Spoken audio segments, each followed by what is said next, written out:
At first, it's like, where's Jeebus? Oh, wrong day. He's not in this one. For now. He's fiending, is what he's doing. Oh, I guess you know. Yeah. Oh, my hands go. Your fingers. Get out of here. Yeah, thanks. Goodbye. There's a couch. All right. All set, Paige, with the record? Yeah, I believe so. Ooh, I'm intrigued by the chat and all the hidden messages. I was just thinking the same thing. I was like, ooh, some masterminding going on over there. You made a new character or something. A new boss. Something. I don't know what happened. All right. So, does anybody want to give a recap, or would you like me to give a recap? I'll give a whopping 3 to anybody who can properly recap our 2 week ago session. 1 sec. Skylar, hush. He was like, inspiration, let me have it. We came upon the fairies and had to battle up there. Once we got down, with our portal hopping goodness and gathering the Jabberwocky poo, then we heard tell of the finding of Fable Rise, which we followed and had the random encounter with the squid monsters. They were eels. What? Eels. That's the one. Eels. Eels, yep. Exploding chest, which Alcina learned a lesson from. Yes. We hope. Hopefully, yes. And then we made our way to Fable Rise, which is home to an arachnid race. Everything's made of spider webs, and as the very last cliffhanger, we found my sister Vault. Yes. Dun, dun, dun. And you gave us all inspiration. I did. So that should be your 4th inspiration there, Dream. Congratulations. You Thank got you. a nice Oh, I little already- supply. I already You'll had have to keep inspiration. track of it somehow. I'll allow you to stack these additional 3. Okay. Yeah, this is what happens when we are apart, guys. I miss you, which makes me kinder. All right, so without further ado, Daniel, if you would like to listen to the stream, we are back in Fable Rise. Here. Weird question, but if Gag was still here, would you have changed all these spiders to something else? Potentially. If who? What more? Gabby. She requested that I not involve anything to do with spiders because she is. Oh, I didn't realize that. Arachnophobia. I didn't know that. Yeah. So I probably would have started by having a discussion with her because these are pretty fucking cute spiders. Like, come They on, are what's scary adorable. about these guys? Look at that guy. Look at that guy in his hat. They're tiny little jumpy spiders. I All love right. it so much. He's good. He's good. But I'm pleased that it has all worked out the way that it all has worked out. Well, Dream, you've kind of sculched in close next to Vault as she made room on her little stump for your similarly blue and fairy bum. And as best as a spider can, Yarn Spinner gives a pleasant smile and seems to cozy down onto the stage and resumes the story he was in the midst of as you appeared. As he is speaking, you will probably notice Dream as you're likely doing the same thing, but Vault sort of keeps looking at you just from like the side with like a quick glance, just like a little cursory, just every so often as Yarn Spinner is telling you the following tale. 4 sisters.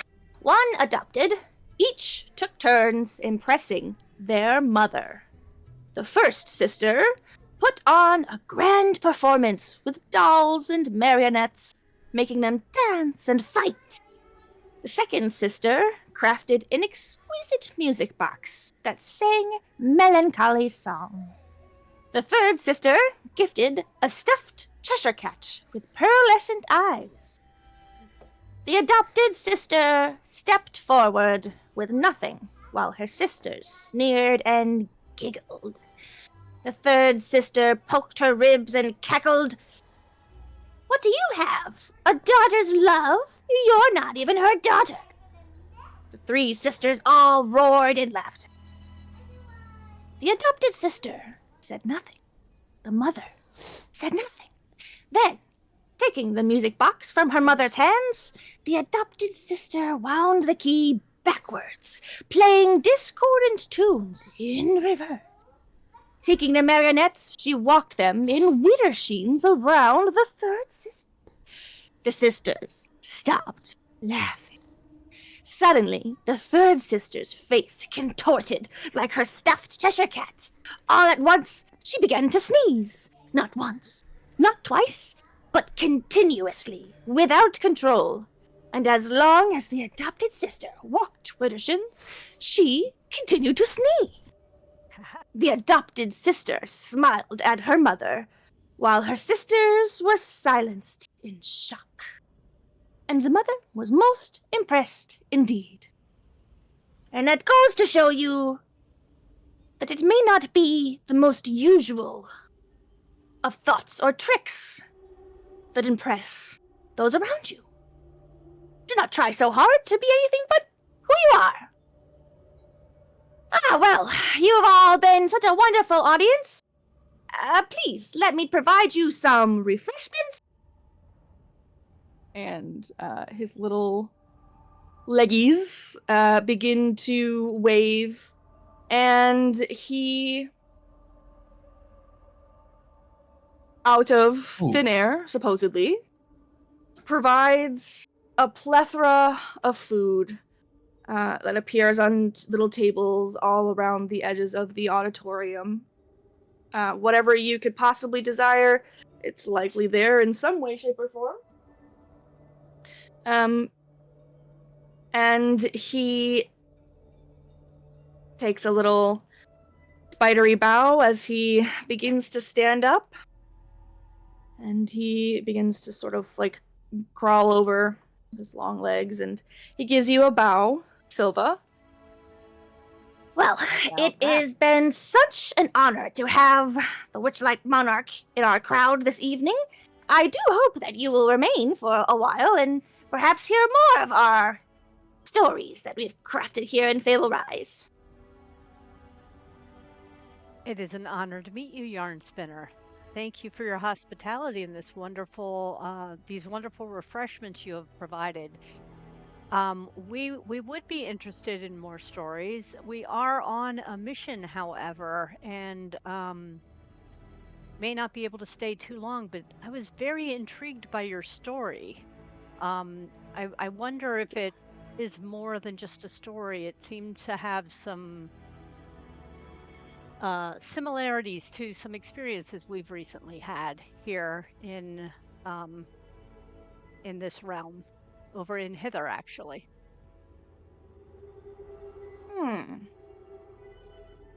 Yes, well, ideas are not born from thin air, Your Majesty. Just like a weave of magic permeates the multiverse, we share our experience on an endless web of ideas and stories. It's possible that my story may share similarities to your experience, just as it is possible that it may share similarities to 1,000 others.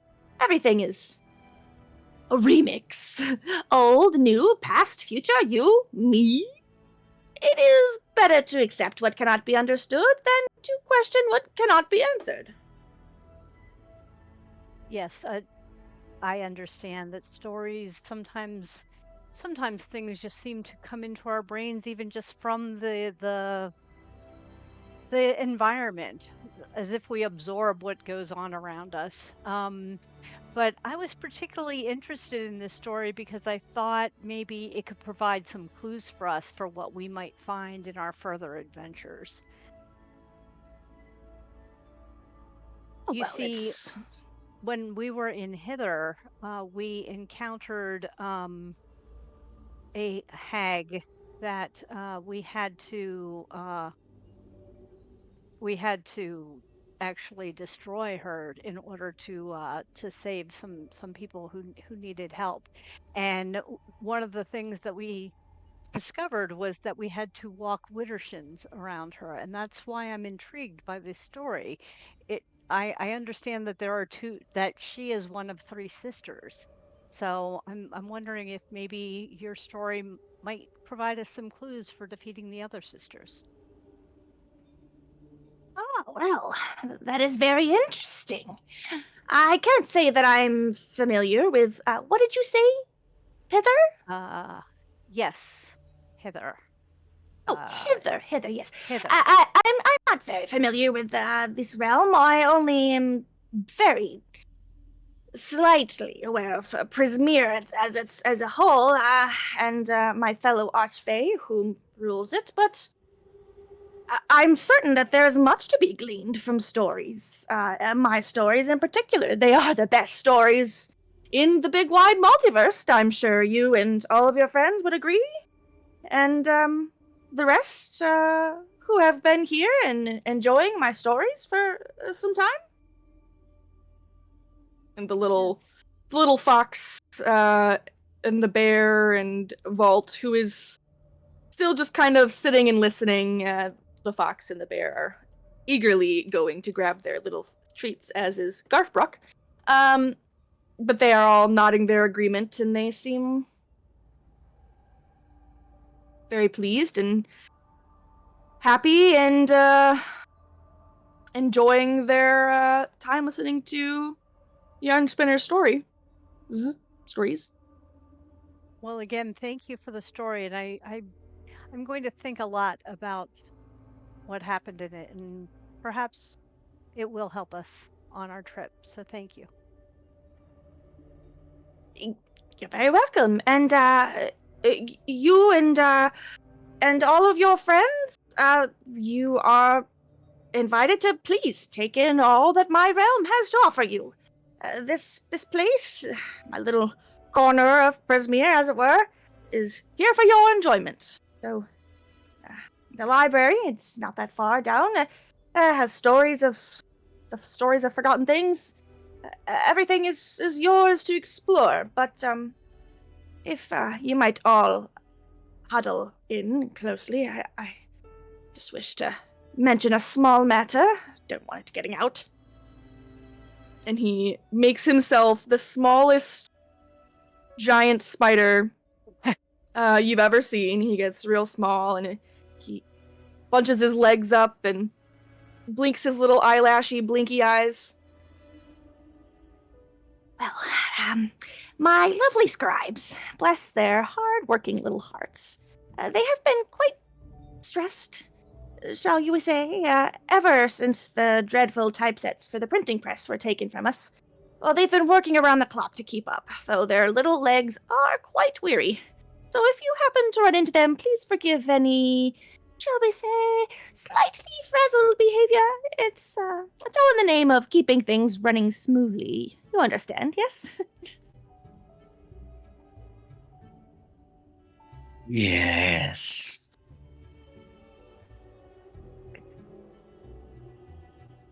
This, How,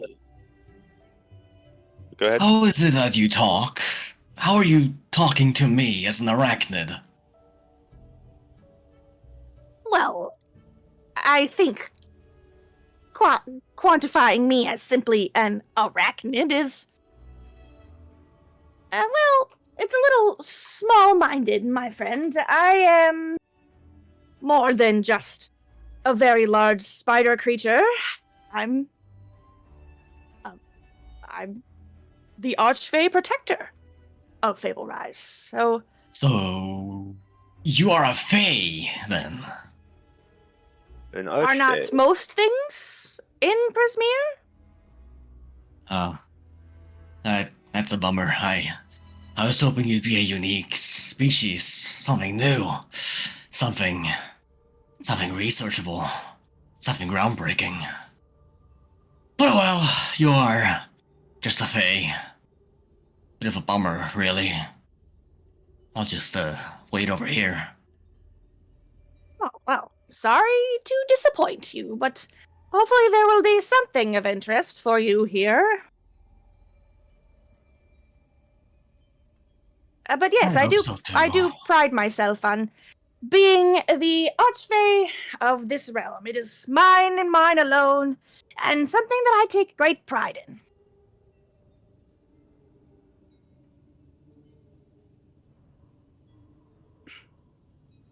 Oh yeah, no Yes. big deal. Nothing special. We run into Archfey every day. S- Well, that's very Yes, interesting. I guess there's sar- more of a sarcasm population in charge. Prismeer than Come there on. used to be. Yes, there is quite a difference between a majestic beings such as the Archfey and the others we stumble upon in our travels. We form this yarn spinner. We perceive as giant spider, yes, but there is more gravity behind this one than most. Thank you, sir. You see me for whom I truly am in my soul of soul. Well, if there's anything that I can provide for you while you are here, please don't hesitate to ask any of the spiderlings that are flitting about doing their work. And I do hope that you will enjoy your time here. If you need to rest, there are huts just outside the auditorium here. The ones at the front edge of the forest are kept empty and clear for visitors such as yourself. Though the one furthest to the bottom is occupied. Oh, you have other guests. Yes, of course. A few of them are here now. The lovely blue cat and the bear and the little fox here. They are just among our current guests. People come and go often. We find in our travels, goblin folk. The town has been harassed by the Tinfolk soldiers of Miss Moongrave. They seek shelter here. Oh. This one, Gothbrook. Yes, he turns to look at you as soon as you said goblins, and he hurriedly scooped some more things onto his plate and then rushed over, balancing it carefully. Yes, Garthbrook, at your service. I believe your mayor. She asked us to seek shelter here in Fable Rise. Yes. Our Mayor Lobana. Yeah, she was hoping that we could, find something a little bit safer, because, the tin soldiers taking our poor little ones and all that. He kind of starts to shove a cookie in his mouth, munching on it and talking around it. Well, this place certainly seems a little bit of a safer place than Terrace Town, so... yeah, I mean... Seems good to me, but it's not my call to make, but... Thanks for looking out for us, Dream. Of course. So your problems with this printing press, you seem short on labor, perhaps the goblin folk, they assist your young spiderlings in this printing, yes?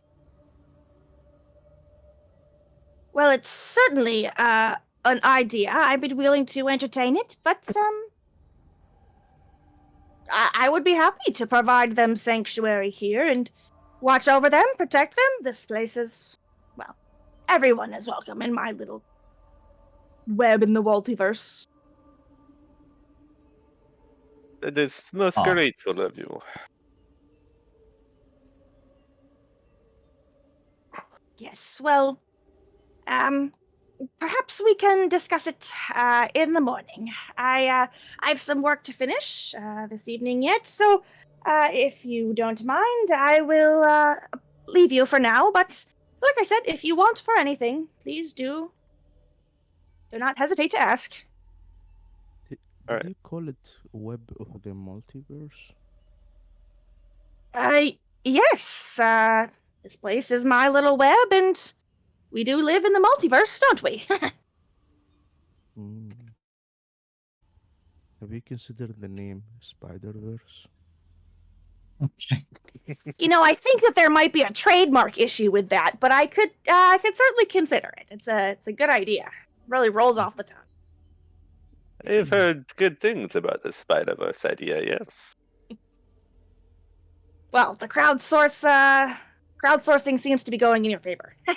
All right, well, you guys enjoy your little meal here, and I'll see you tomorrow morning for another fantastic tale. Go on.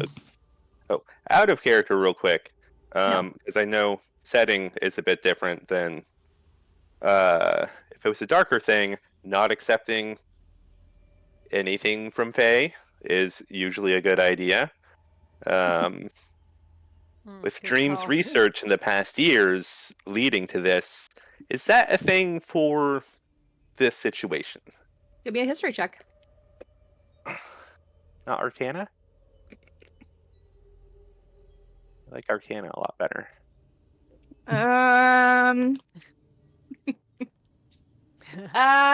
You're welcome to use one of your 4 inspirations.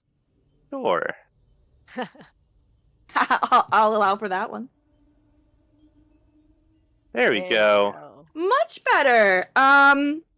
There are absolutely some quote unquote brands of Fae that most certainly are trickster type who will use deals to unwittingly tie you into things that you did not intentionally agree to. However, these Fae are typically not forthright because they do it secretly, but they are of a certain variety, like hags, the particularly malevolent Fae beings are the ones you have to look out for Okay. in that circumstance. Read a lot of Dresden Files, and I didn't know if it was like a universal D&D thing or not. No, that definitely does. It does float over. Okay. But that's a fair question. There is a little barrier of thick webbing covering a circle in a little partition, and Yarn Spinner just sort of melts into it and is gone from sight. Well, now that the big boss is gone, you little furry fox, are you a Fae?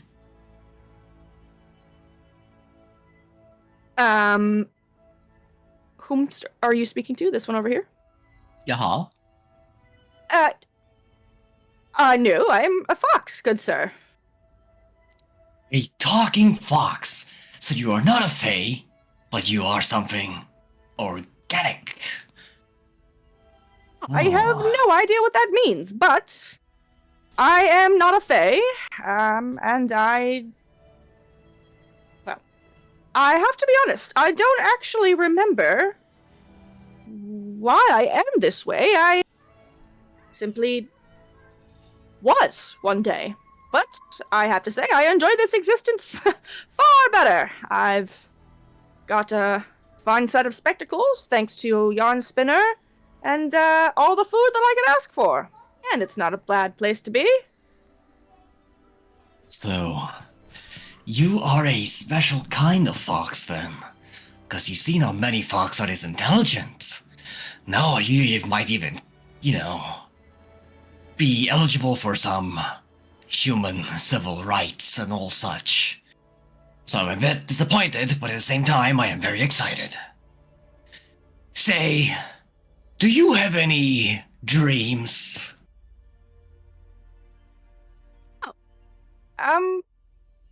You know what? I'm not sure. I certainly sleep. I don't really remember. I don't think. Amnesia. Strange question. I'll come back to you later. Just don't go too far, my friend. Vault keep- leans in towards you, Dream. Is he always like this? He is very strange man, yes. His ear, it fall off. Just very strange man. Right. I also think he has stuff in his pockets. Like, not normal things in his pockets. I think, was there mushrooms at some point? A dead bird, for sure. He talks to a dead bird. Oh my. That is one of the strangest things that I have ever heard. What are we talking about? Birds? You see any birds? You- Talking birds? Weirdo. Absolutely not. Oh, that's a shame. Hey, that fox over there? It can talk. And before any of you get any ideas, I discovered it. I saw it. I will study it. It's mine subjects. Yeah, it's very strange that the animals can talk. And we can actually understand them. Side-eye Ruben. Yeah, I was gonna say, Dream kind of looks back and forth between himself, Vault, you and know Ruben. what I mean. You know what I mean. Ruben definitely goes on a spiel about, how that's like definitely just like, human bias from living in guys are- Faerun and what kind of detriment that causes to, those humanoids whom aren't fully skin and he just goes kind of on a tangent, I'm quite sure. Gap session. Oh, Guaranteed. Yes, Oh, there are many realms of different creatures I have met traveling with the circus for many years.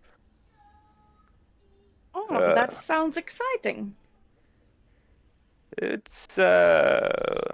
was a very good time, yes. 14 years I traveled with the circus. Oh, that is quite a long time. how about- Time for something new then, huh? Yes, quite. That's what brings me here.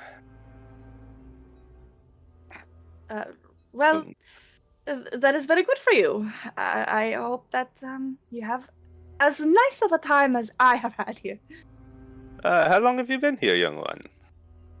Oh, and she kind of loses her smile for a second, and her little kitty cat eyebrows furrow as she tries to think. Well, now that I think about it, I seem to have lost track of the days, but well, I'm not sure, but the time that I have been here, I feel good about it, I think. Certainly a while. Yes, worry not. The time passage here in the Feywilds, it's very strange. Hard to see sun, to track time. I know how it is. Do not worry. If anyone wants to make an insight check, feel free. Yeah, absolutely. Anyone who's watching keenly as Dream interacts with this Tabaxi, who definitely does look like him. Though Vault herself seems to take you at face value. Something about you just makes her feel trusting, I suppose. Alcena's blissfully unaware, just happy to be here. Yeah, that's why it's disadvantage. Okay, well, everything's just dandy, everybody. Do not worry at all. Dream is Okay. great.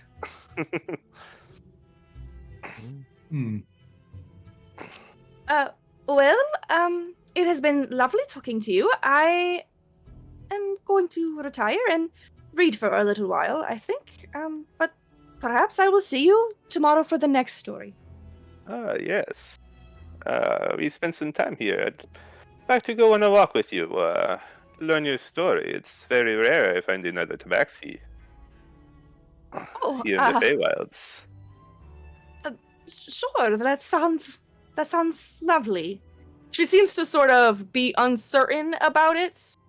But pleased at the idea.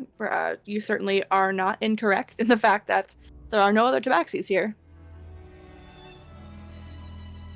Well, I'll see you all later. And she gives everybody a nice smile, a wave, and because Yarn Spinner was so filled with deference for you, she gives you a tiny little bow of her head, Silva. Before Nice heading to meet out you. of the auditorium.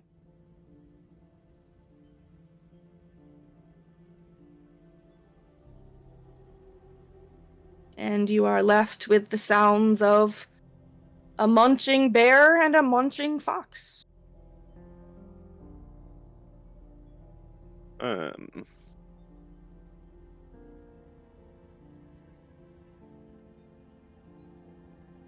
Malik heading towards the bear now. What else is doing it? I'm just saying, I'm giving you opportunities. Oh, If have you at wait it. too I long, am he's gonna idle. watching you intently, actually. Oh, even better. Excuse me, big furball. May I have your attention? I'm eating over here. That's great. But your food goes in your mouth, not your ears. So we can still have a conversation. He just sort of shrugs non-committally as he continues to shovel the food into his mouth. Are you a Ears open. fae? Nod if yes, shake violently if no. And he kind of gives you another shoulder shrug as he tears off a chunk of meat from a giant leg. Not fae. Noted. Okay. How long have you been sentient? He did not Nice. seem to know what that means. Nor does he really care, so he just continues to munch. Do you have a name? Bear. Yarn Spinner calls me Bear. Alright, getting somewhere. Do you know that fox in the corner? Yeah, it's a fox. Hmm.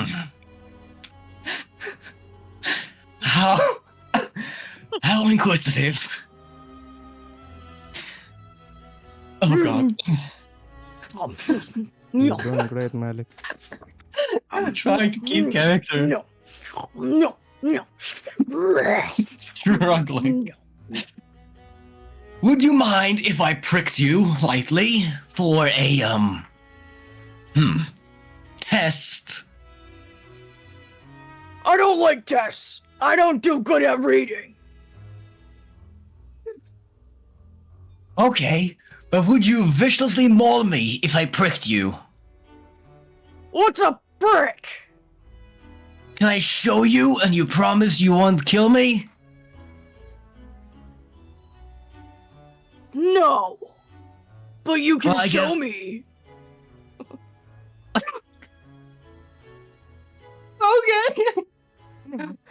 He gives you a really nice, toothy grin and then rips the flesh off another side of his little leg of meat. I'll just wait for the moment he bites into the flesh and just give him a little prick on the leg or something with a short sword. A little stab. To make him bleed a So little bit. I'm sorry, trickly. you're gonna. We're not talking a little prick. We're talking. You're going to stab him. Yeah, with your okay. I'm rapier? taking. No. I'm taking out the scalpel and I'm just slightly nicking him. Oh, jeez. All right. I just wanted to clarify. I was about to get Jesus smacked Christ, into the wall and get mauled in half. To be fair, these are pretty spongy walls. You probably just fly out the other side of it. The Just go back into it. scalpel, you have to go through at least a couple of inches of hair before you find his flesh underneath. And he roars in an upset manner. But that aside, he goes back to his leg of meat. Why, thank you. I will treasure this vial dearly. Here, have some meat. And I'll hand him 5 human meat rations. Oh. Oh. Oh, all right, nice. Thanks, guy. No problem. And he snatches him up and goes to chomping. He definitely doesn't care Amazing. that they are raw. He is a bear. Mr. Bear, how long have you been here in Fable Rise? He kind of gives you another big, hairy shrug. Dunno.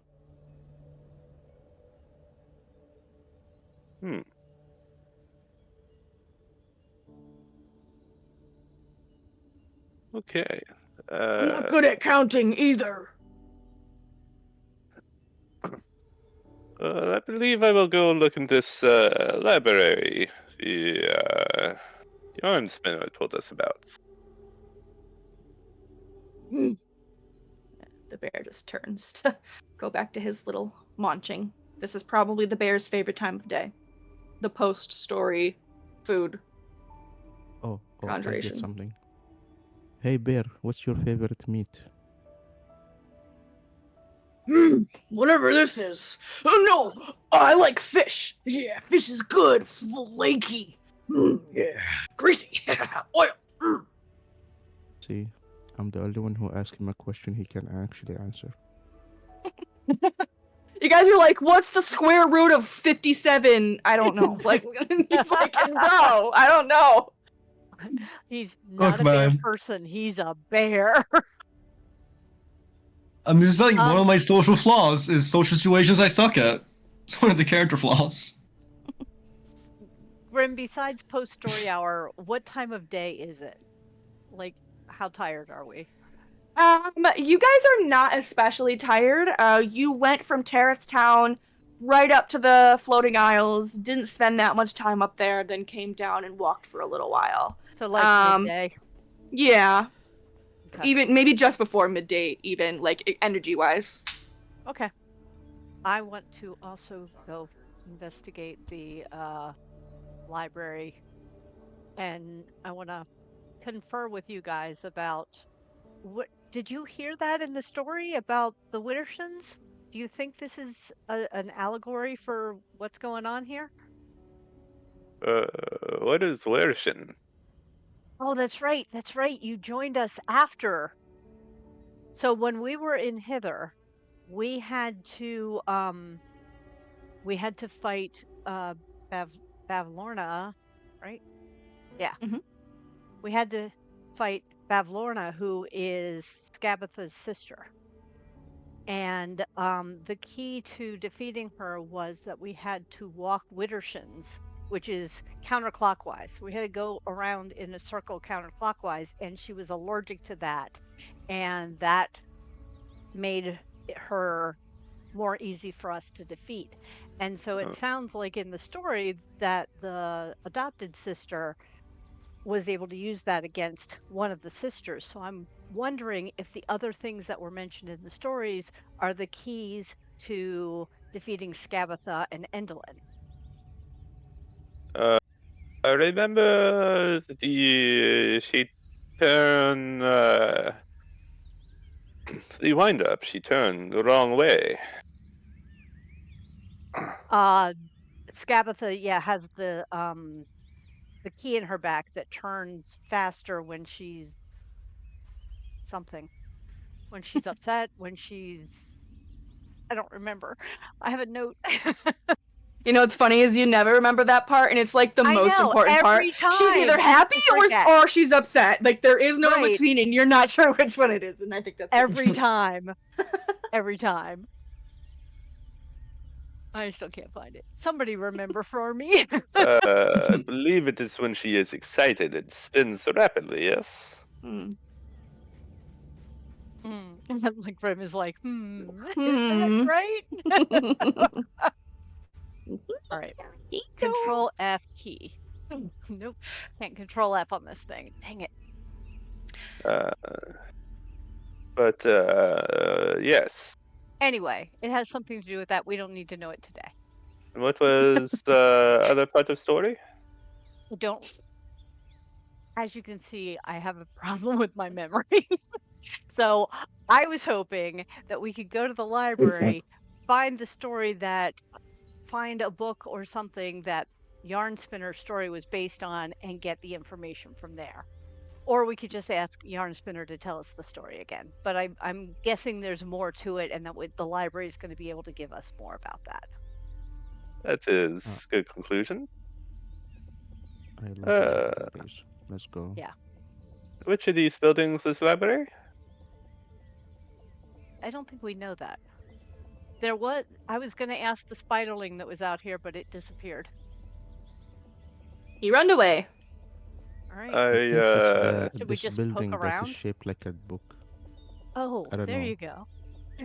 It's just appealing. My apologies, I was a bit distracted. You're so smart, Runa. Thanks. I'm sure your intelligence is much higher than mine, Sylva's. So she's truly impressed with your intelligence. All right, let's go to the library.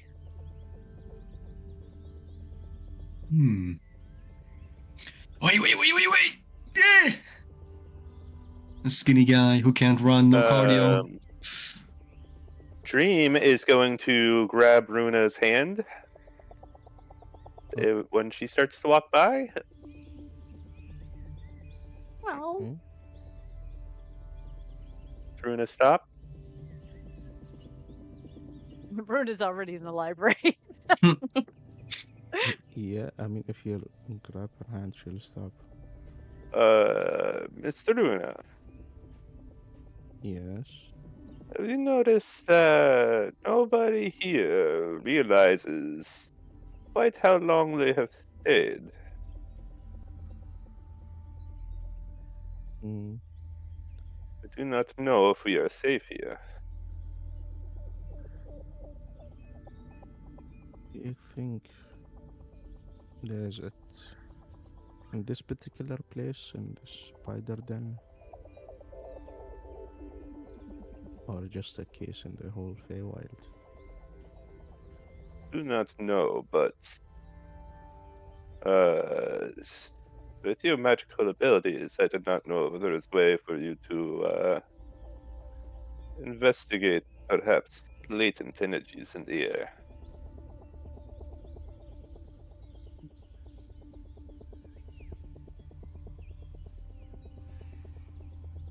I don't know. Maybe the air will smell of some kind of enchantment. We're I can try strolling to behind detect everybody else. magic. I'll try to keeping my senses out for this kind of stuff. Please do. Hmm, All right. I mean, it will make sense. A spider will want you stuck in his web. Yes.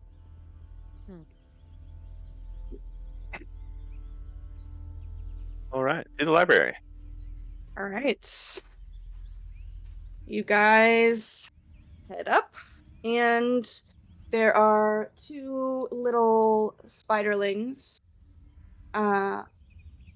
standing on either side of the doorway, and they each give you a little bow of their spider heads and open the flap of this looking doorway, letting you all within. This building is woven in web, like all of the rest, but it does have an extra level of finesse. A variety of webs come together to create ornate architecture with translucent windows and floating archways that mimic an open book. The grandeur of the outside building is challenged only by its interior, where there are rows and rows of books, both ancient and beautiful. An earthy smell of parchment and glue mixed with dust and age fills the air, and when you look up, across the ceiling in spider silk is written the phrase, "Don't judge a book by its cover."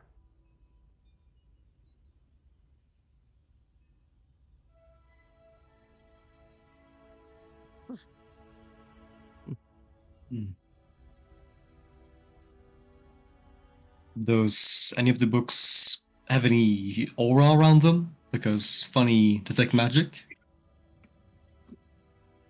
Anything Nothing pop out? jumps out at you.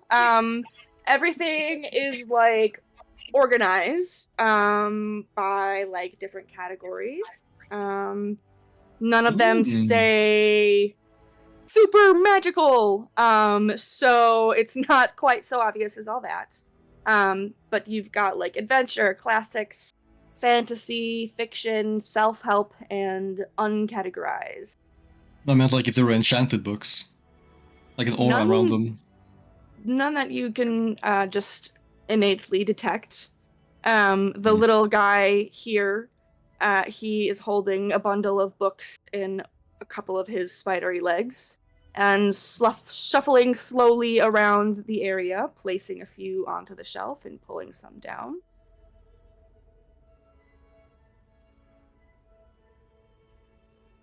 Silva's gonna walk up to him and greet him. Hello, are you the librarian? Yeah, I guess that's me. Grim here at your assistance. Well, nice to meet you, Grim. My name's Silva Emberfist. How are you? I've heard of you, Your Majesty. I'm doing well. Wow, what an honor for you to patronize our library. What can I do for you? Well, we just heard a wonderful story from Yarn Spinner about, I'm sure you know it. I'm sure you know all the stories. But this particular one is about the three sisters and the adopted sister. Are you familiar with that one? Oh, no, but I did hear he was telling a new story this evening. It's probably one of his new works. He keeps those with him. I see. I was curious if there might be any stories like that in here in the library that might, be similar in nature. Oh, well, we do have Lord of the Fairy Rings. It's down here in the fantasy section. It's a pretty decent book. A bit fluffy for my taste, but there's something for everybody, of course. Okay. Oh, how about, do you have any nonfiction? Do you have a nonfiction section?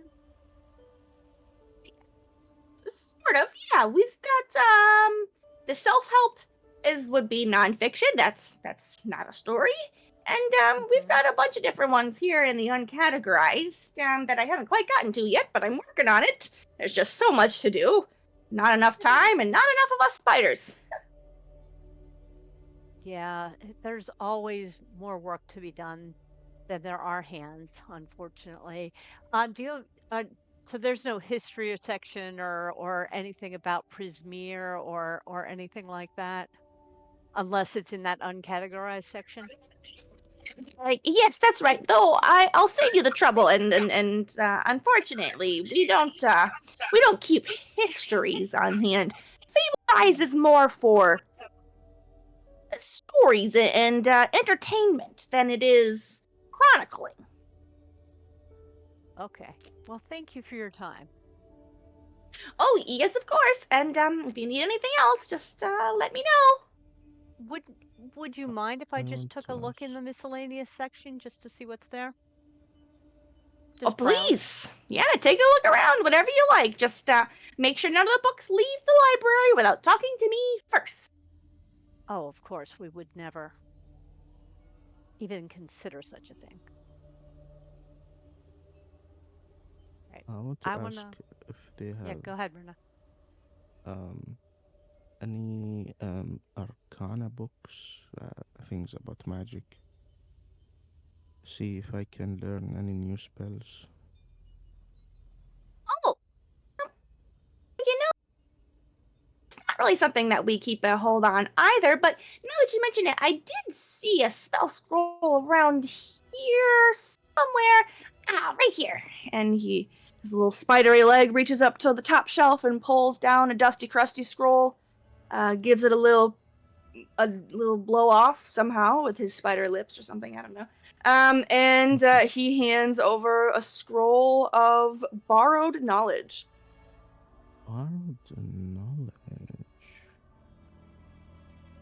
I am very interested in this spell scroll.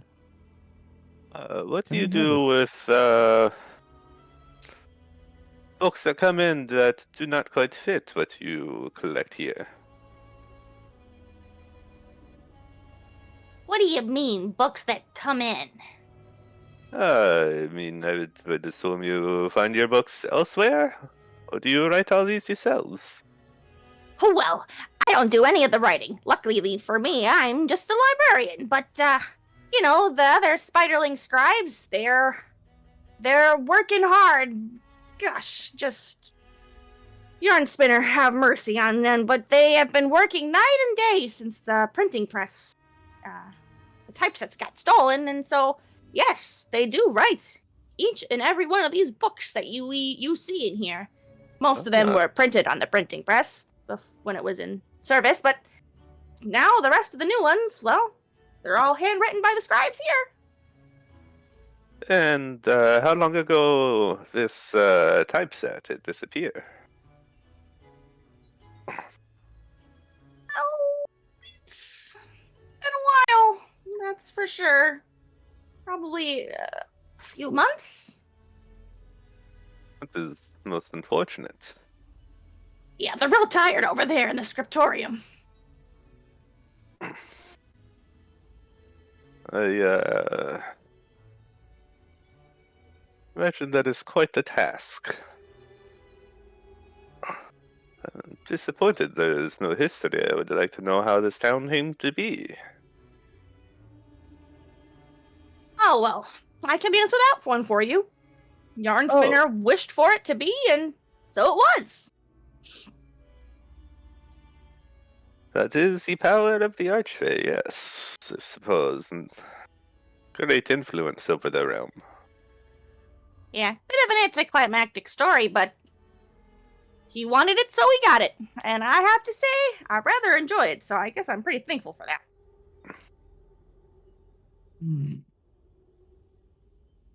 And that, You can hold on to that scroll for a little while, Miss Blue Lady, but just make sure you don't leave the library with it.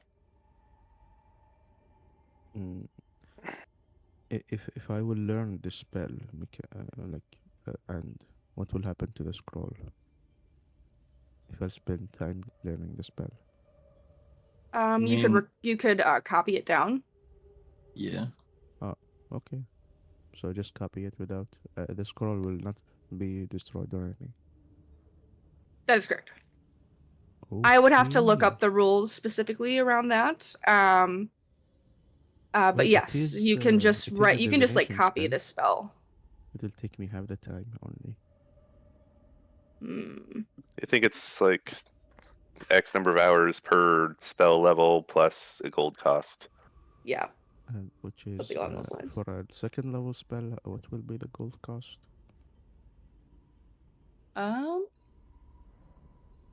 50 per level, I think it was. Like an hour, 2 hours. 5 GP per level, so 100 gold pieces.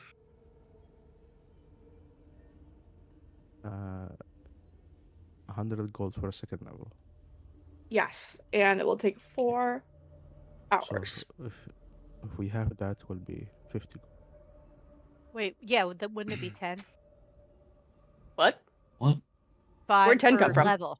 You said 5 per level. 50 per level. Oh. Yeah, the spells level. Yeah, And if I it's thought level she 2, that's said- 100. No, I thought you said 5 gold per level. Oh, no, that'd be awesome. But no. You did say that, but I think I was reading the first number in 50 like a dumbass, but so I meant 50 for sure. I might have said 5. We are being recorded right now for quality assurance, so we'll see later. I was about to say no. I heard 5, and then you were like 100, and I I'm like, believe you. the math is not mathing, and Guys, shit Right? just comes out of my mouth. I don't even know what's going on. Exactly. I'm It's all barely good. here, okay? it's all good. We're with it. Okay. But yeah, so it would just take you some time. You could throw yourself in the corner and scribble madly, or break it up into a little while, or do whatever you like. Yeah. I'm just gonna sit right here and pull out my spell book and start I'll say it's just studying the spell. looking at all of the shelves of books, seeing if there's anything that I have not read yet. Yeah, I'll join you You've on that. never heard of any of these stories. Oh, none. Interesting. None. Give me. Those whom are going to peruse the shelves, go ahead and give me an investigation check. You were gonna say that. The various different books you guys find, you've got Nice. things like Claretta's Web, Dr. Lorenstein, then Lord of the Fairy Rings, such as Grimm suggested. And I want you all to know I did not name him that. He was written that way. The Magic of Creative Writing is in the self-help section. A book called Star-Crossed Lovers. So just random bits of fiction. On these shelves, all with just catchy titles, though catchy titles you've never read.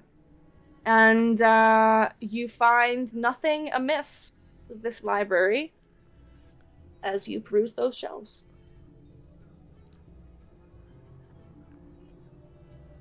I just have to comment on the fact that Malik got a better investigation roll with a nat 1 than I did. Yeah. Yeah, that's not great. That's not great for you, Silva.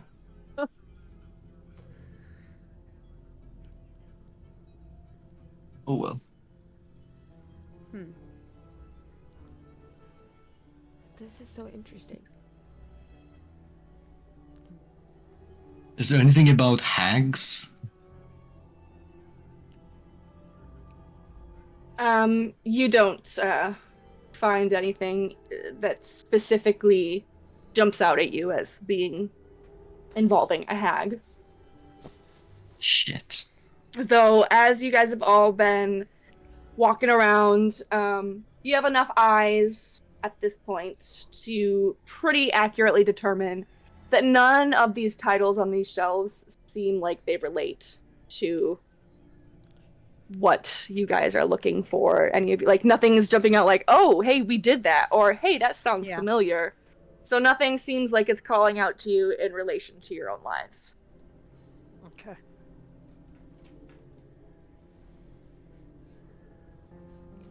Well, that is unfortunate. All right.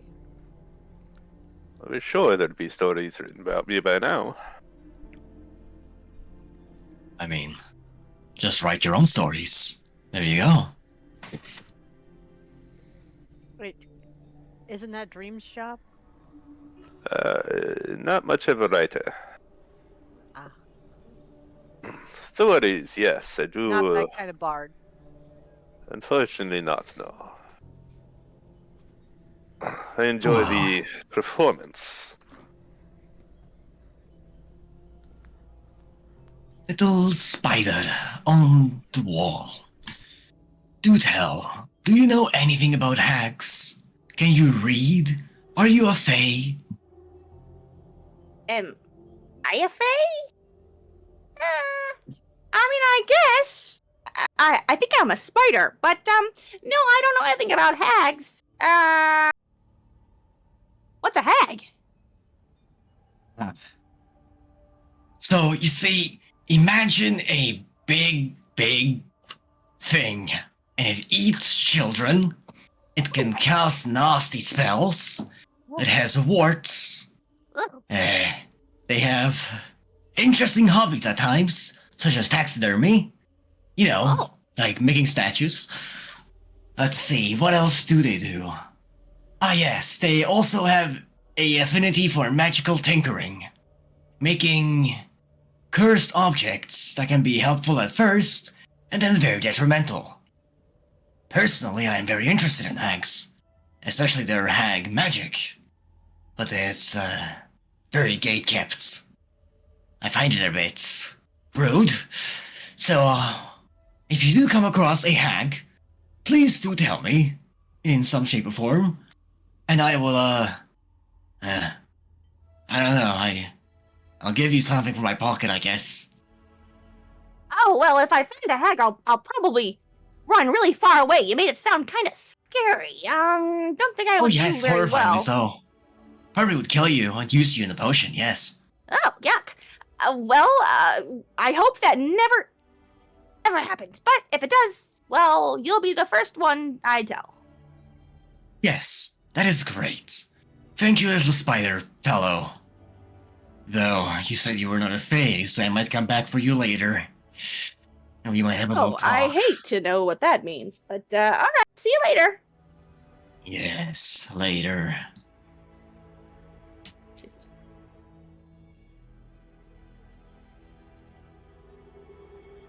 Silva, you are stepping out of the library and heading across the other side of the path. And you see a tall wooden fence that surrounds an area of web that appears to be pretty cluttered and jumbled with objects and buildings. And under a large gateway, a hanging sign reads, Nursery of New Ideas. Beyond the gate, castle walls, ship hulls, barns, pyramids, gargantuan bones, and more create a rather confusing landscape.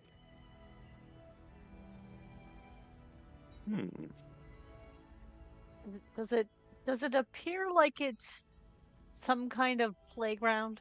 Because that's what it looks like on the picture to me. From where you stand, it's kind of difficult to get a real idea of the purpose these things might serve. But from a distance, you could potentially make that assumption.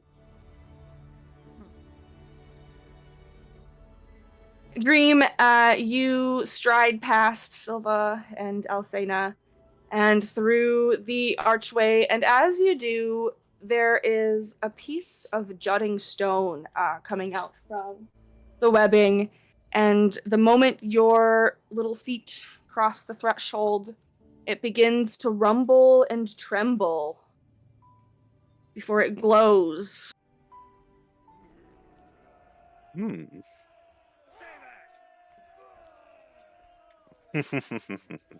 And this beast of a monolith begins to attack. Oh. Rider's then. block. Oh god. Everyone roll That's initiative. hilarious. The horror.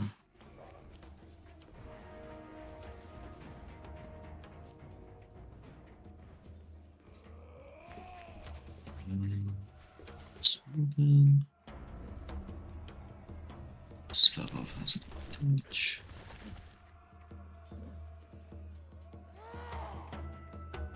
Christ.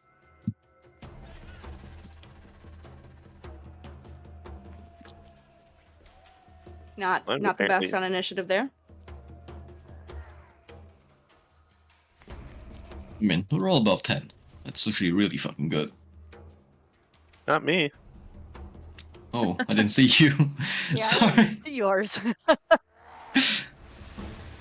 The riders block Dream block was you away. so surprised. Dream's like, I don't know what's happening.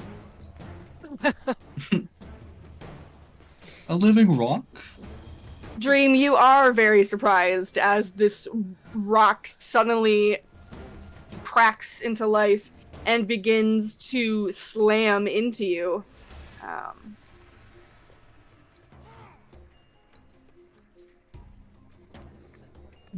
I dodged deftly out of the way. You do. Though it is viciously Eee. coming after you. Wow. Haha! Oh, ow! It's high rolling. A little bit. And it pushes you 10 feet towards the exit.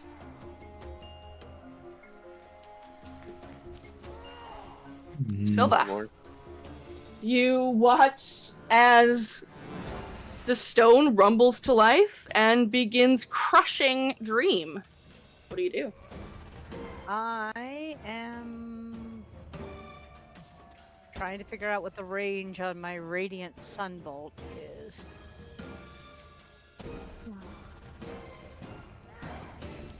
See if I can find it.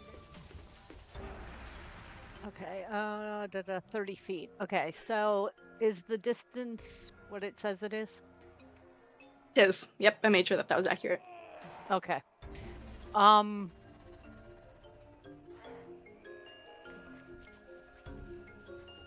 I kind of think it just wants us to get out of there, so I'm not sure I really want to attack it at this point. I'm gonna hold my action to see if it attacks anybody else, and ready to attack it with my Radiant Sunbolt if it does. Okay. I didn't realize each square was 10 feet.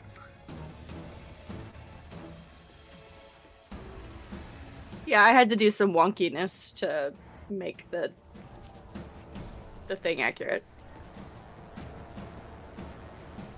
I'm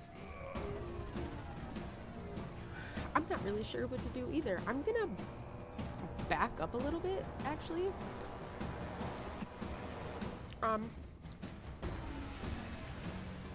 And watch carefully from where I'm at. And I'm going to ready. Do I have a bow? Yeah, I have a short bow. I'm gonna ready my bow just in case it comes closer. If it comes within 10 feet of me, or well, any closer to Dream, I'm gonna shoot it. Okay. Just flabbergasted. Dream, are you okay? That hurt! Stupid rock. What are the spiderlings behind us doing? Are they like freaking out, or are they just standing there? They are standing there, leaning on their spears, just kind of watching. No thoughts. Head empty. Interesting. Just spidering. Yeah. Just being spooters. Oh, spooties. Dream, get out of there as soon as you can. Runa, meanwhile, is nestled in the corner of the library, scrobbling away.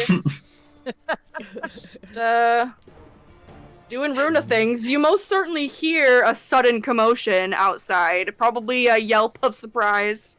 Does that interest Runa? Or... Did I Anyway. finish with the scribing a spell? What's that? Did I finish copying the spell? Most certainly not. It will take you 4 hours. 4 hours. 4 hours. Yeah. 2 hours per spell level. 2 hours or 1 hour?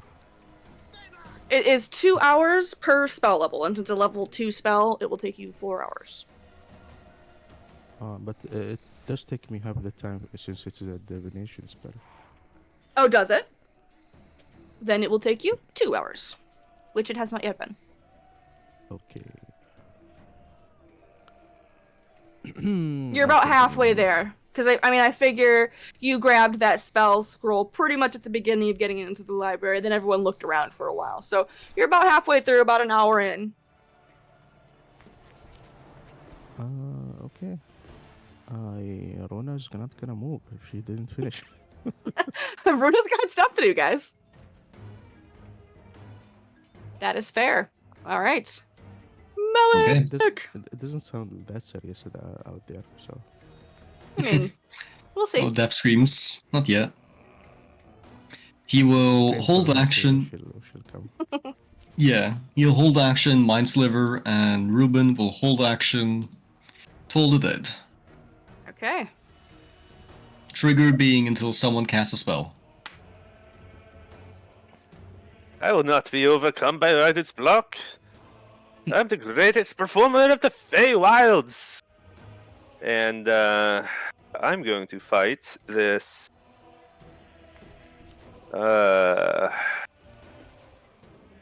incarnation of writer's block by bringing out my loot and going full Scott Pilgrim on it.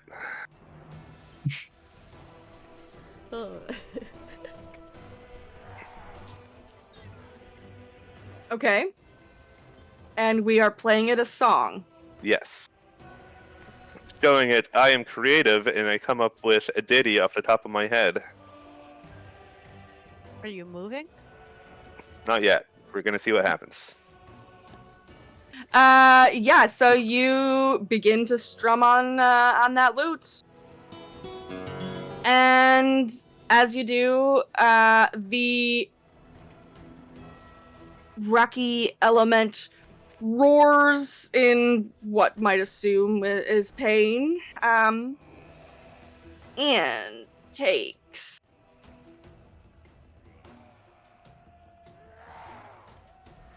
Holy crap. Wow. as it begins to crack and crumble. 10 D20s? Shit. Jesus. You keep that playing. So Dream. I'll share. It's not technically what it called for, but songs are a creative domain as well, so I'm allowing it. Oh. Ow. I mean, and you like rocked that performance check, so you just went like full Tenacious D on him. So This is not the greatest song. This is a tribute to the greatest song. pick of Dark Vengeance. I was honestly shooting in the dark with that. It was like, Hey, I support it. That this is the campaign to shoot in the dark with stuff. But that is your action. that Do you is have a my bonus? action. See, my friends, creativity shall overcome this obstacle. Join me. And I will probably stupidly hold my ground. Whew. You're gonna get decked into the ground. It's a nice knowing you, Dream. I dream. Actually, I will hold the rest of my action. If it charges me, I'm gonna scream like a little girl in GTFO. Okay. Well, you're in luck. Get that scream ready, girl, because that block begins to shuffle up. Ah! The face of it slams into you. I'm gonna release my hold action now and hit it with my bow because it moved. Okay. Too. This one just released all our actions on it. Yep. Deck that motherfucker! Oh, damn. Damn. Alcena, your arrow flies past. Though Silva, your bolt hits it square in the rock.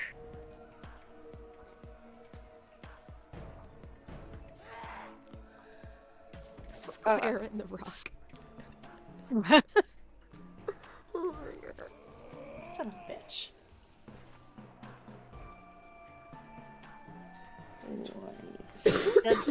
Does the radiant damage seem to affect it? It does. Little bits of rock fly off and splinter. I forgot to finish setting up my macro.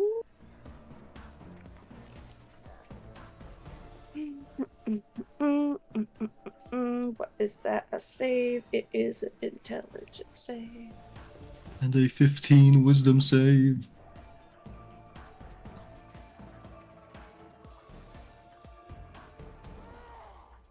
You bastard. Oh well.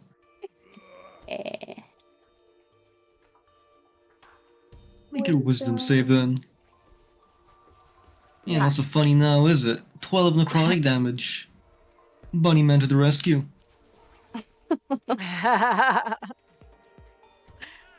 right. As Dream steps over the threshold once more, the rock seems to calm and settle and stops moving.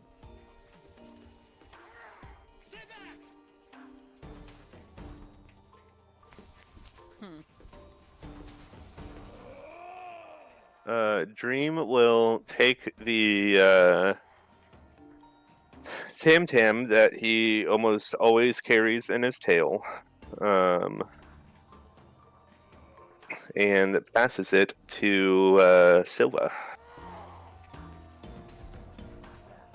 Is that some kind of drum? It's like a tambourine. It's like one of the little mini drum / jingle symbol things. Gotcha. So, I mean, we could choose to walk away, but I'll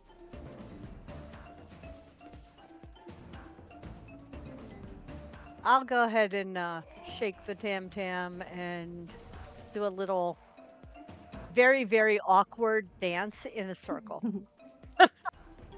Shake it, Silva! And be like, there.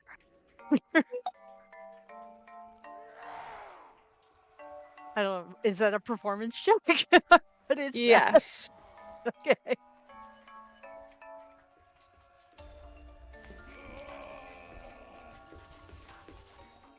Well, you shake it and you shake it good. And as you do,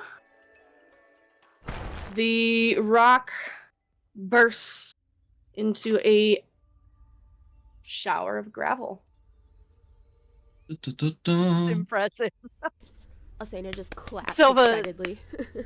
And Silva was like, huh, who knew? And awkwardly hands the tam back to Dream. Ducks her head, kind of embarrassed. That was so good, Silva. You did a great job. Thanks. All right, now let's go in here and find out what was worth breaking a rock over. I'm nervous to go in there. Say no more. Oh boy, Yeah, let Valen go oh first. boy, oh boy, oh boy. What's in the rock rubble? All right, It's just- we are going to have a group investigation check. Okay. Go ahead and everybody give me their rolls. I Damn, Alcena! Really dragging the party down, kiddo. got a Alcena nat is 20 for not a even night. in there. She's on the outskirts. She is like that. That chest will be the last thing that explodes in my face. You guys have fun. Meanwhile, I get a 19 because I have a -1 from my nat 20. Yeah, I have a +6. We get a lot of 19s. You did, and luckily for you, that does it. Damn. You begin to walk around, and as you do, You first stop in at this sunken ship where a battered galleon is sinking in a sea of webs. As you near it, Dream, you can hear crashing waves, and you find yourself wading through waist-high water as you near to it. Though it does not dampen your clothing or your fur.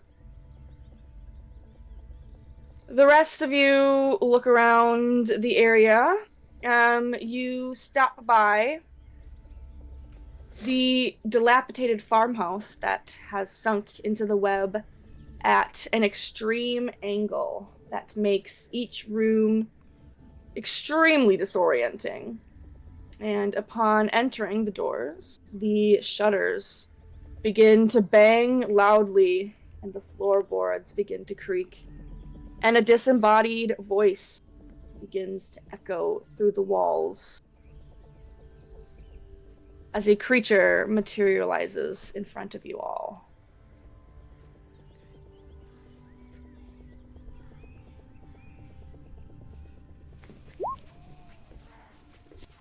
And begins to fly at you. Oh boy. Oh, that was almost right. Almost right. Nice. We'll stay in the same initiative that we're in. Silva, the ghost, has just reared and appeared. What do you do to it?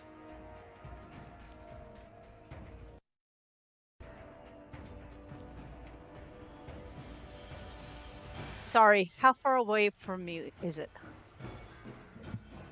15 feet? Okay.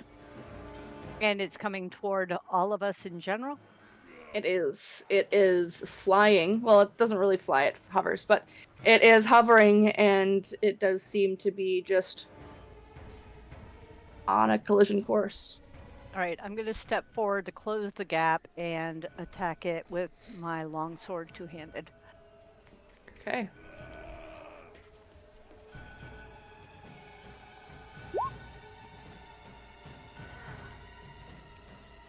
Yeah, your longsword slashes through its incorporeal body, and an otherworldly moaning echoes around you. So it certainly remains. Okay, I'm going to slash it again.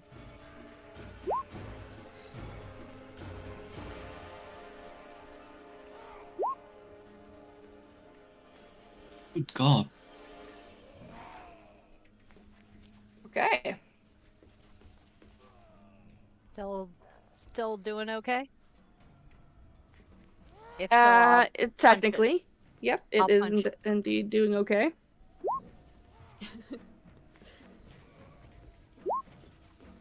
And you just have the fury in you. I've done 30 30 points of damage to this thing. At least. I mean, it's probably resistant, if I'm being logical here. Maybe. I am going to cast Moonbeam on it. Okay.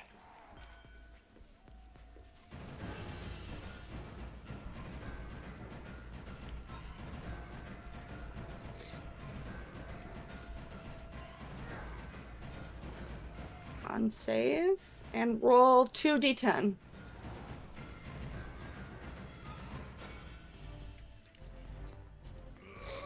The sun's a deadly laser.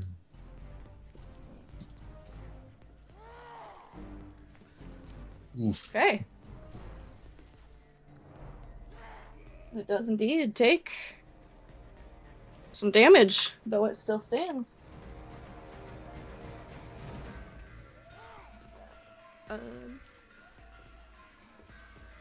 And then I am.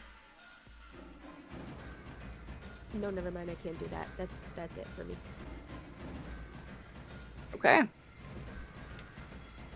Runa is scribbling away. It's only been a few more moments. There was a brief lull in the commotion out of doors, but it has started up again.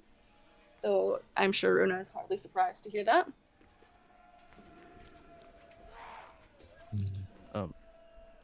Okay. I assume you're still scribbling away at your little spell scroll. Yeah. Okay. He may be looking out the window every so often at the battle that is happening. Okay. Malik? Malik will help action Ruben and give him very, very detailed guidance on where to shoot his little magic divine bolty thingy. As he casts Guiding Bolt, level 1. At advantage, but because help action, but I forgot to do the thing. Oh, thank God. Oh, much better. Yeah, First the time I've bolt seen this hit. smacks into the ghost form. One hit takes 46. Okay. And it is a hit. Nice. Yeah. It shrieks, but it remains whole.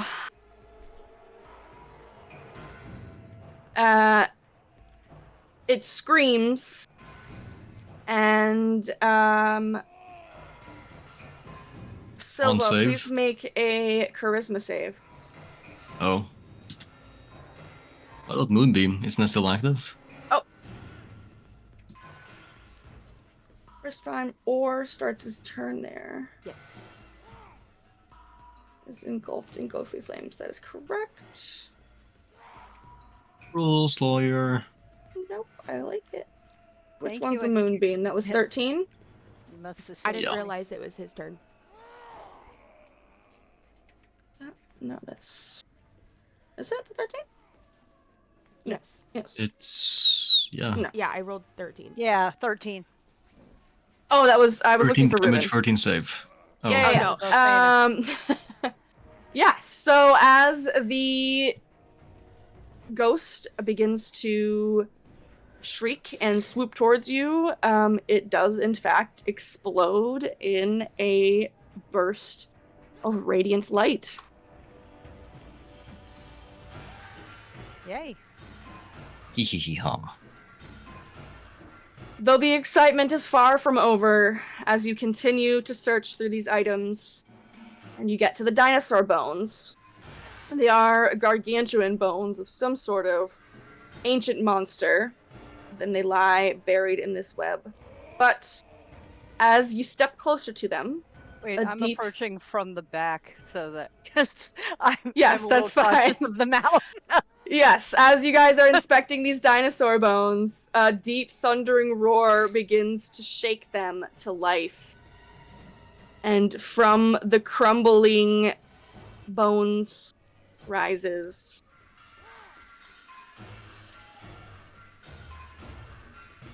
an Allosaurus. I've never heard of an Allosaurus. Yeah, me neither. I think I saw them in Baldur's Gate once. And All right. Alcina, this happenstance is particularly keen for you. Dream, what do you do? I will. Where is it? Cast. Dissonant Whispers. Alright, let's get that wisdom save going. I had a good insult for the ghost, but then it exploded, so. Hit that dinosaur with it. It's, Yeah, don't waste a good insult. Well, for the ghost, it's going to be like, haunted houses are the least creative stories. It's like, yeah, You suck. something along the. Yeah, pretty much. You're only here because someone wasn't more creative. I love it. Yeah, so the Allosaurus is blasted with that psychic damage. All right, and I will give Silva my bardic inspiration. Okay. Right. Do I need to post what you can use it on, or you got it by now? I know what I can use it on, but how much is the D8? Yes, D8. Okay, thanks. Okay, I'm gonna step forward stupidly and try to attack it with my longsword.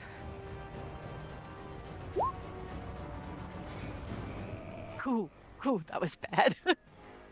And as you get up to this dinosaur, it is quite large, and it is perhaps a bit more than you were expecting it to be. And the fear makes you miss. That long sword clangs into the web at your feet. Okay, I'm gonna try again. Just panic, swing all the way around and try to catch it on the second go around. And you do. You recover Additional yourself. momentum. And you swing it again. And I am gonna... I'll just kick it. Stupid dinosaur.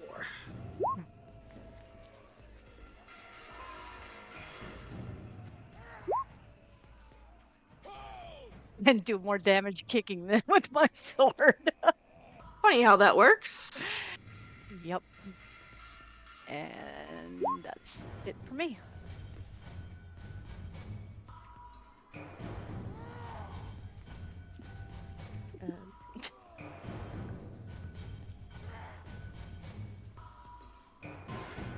Give me just 1 second.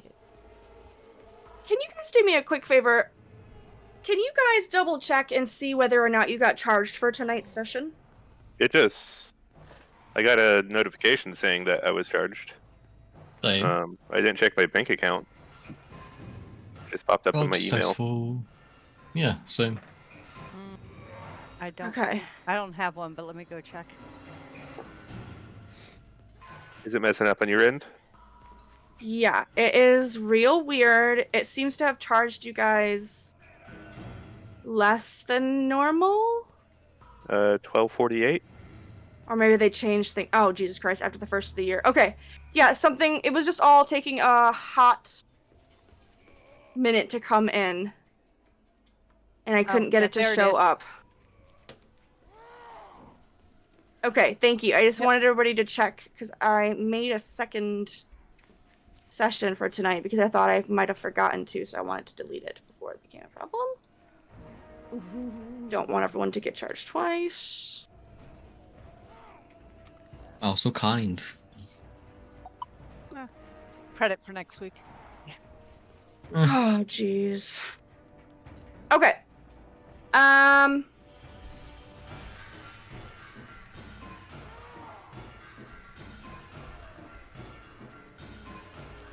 Alcena, it is your turn. I love cucumber. Oh, I also love cucumber. I am gonna study the creature very, very hard, and I am going to turn into the Allosaurus. Hmm.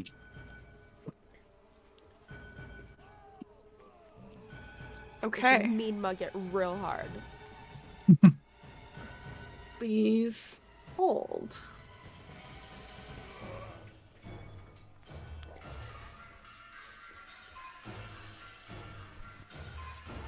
Duplicate. That's a really cool ability.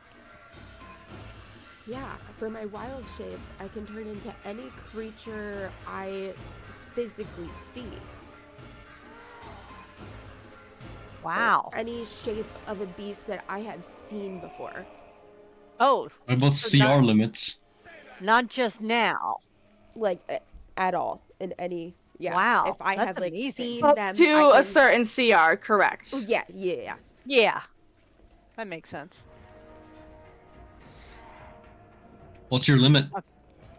I believe that it's up to 2, right?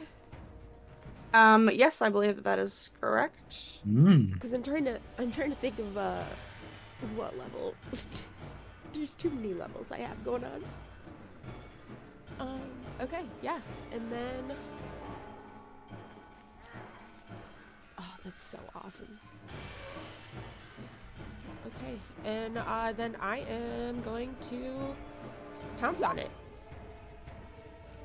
Oh wait, never mind because Can't do that. I Yep. just turned into it, so Nope. that's my action. That is correct. Also, you would have to move the 30 feet. You just freaked Silva out. She's like, "Oh my God, there's 2 of them." You have definitely freaked the creature out as well. And he snaps his teeth onto Silva, though he is focusing on you, fellow Allosaurus. That does not hit. He's so He is distracted. distracted. Exactly.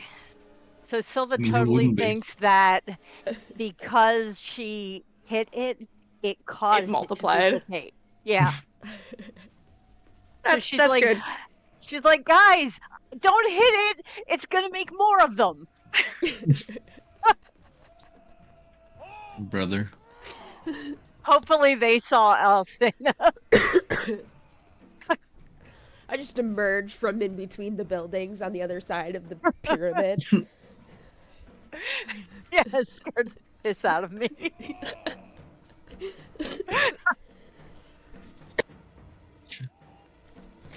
Okay. Meanwhile, Runa.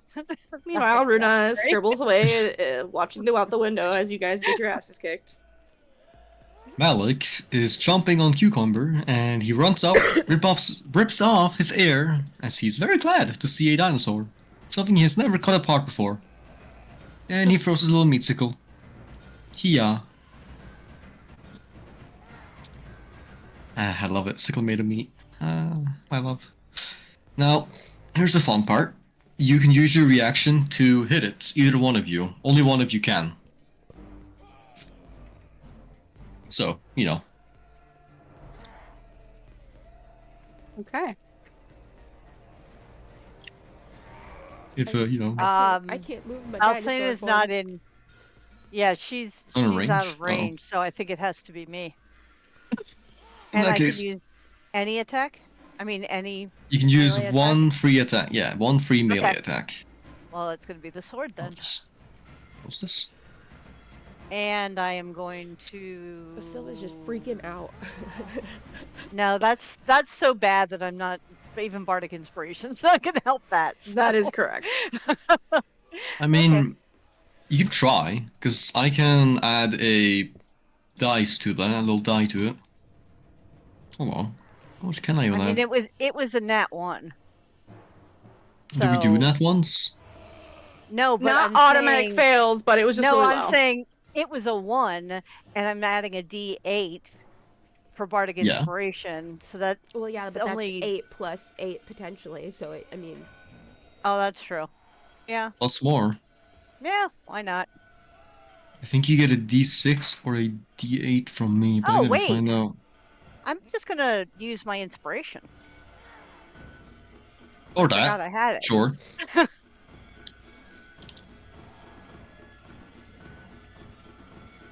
Oh, jeez. All right, now Right. I'll use the Bardic.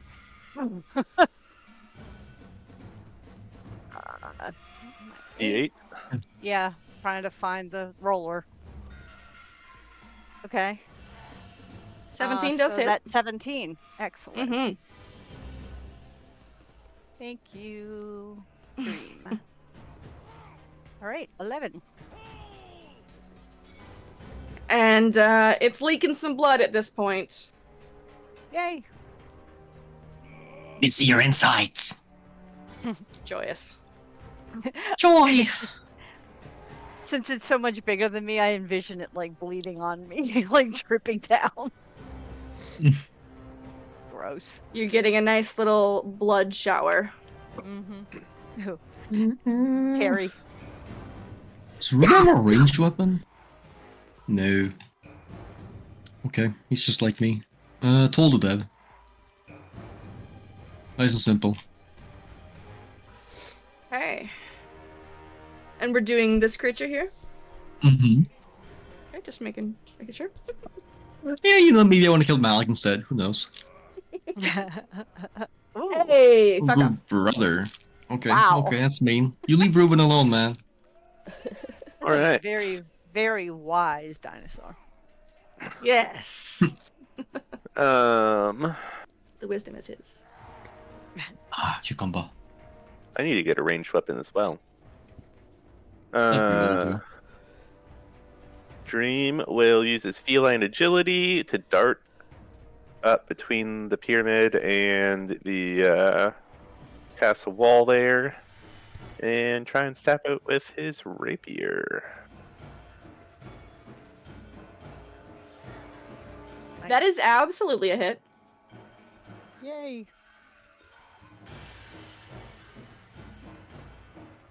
And the dinosaur roars and staggers, though it still remains. I don't have second attack yet, so All right. Well, since it's in my hand. oh, have another bardic inspiration. All right. Thank you. I'm gonna use it.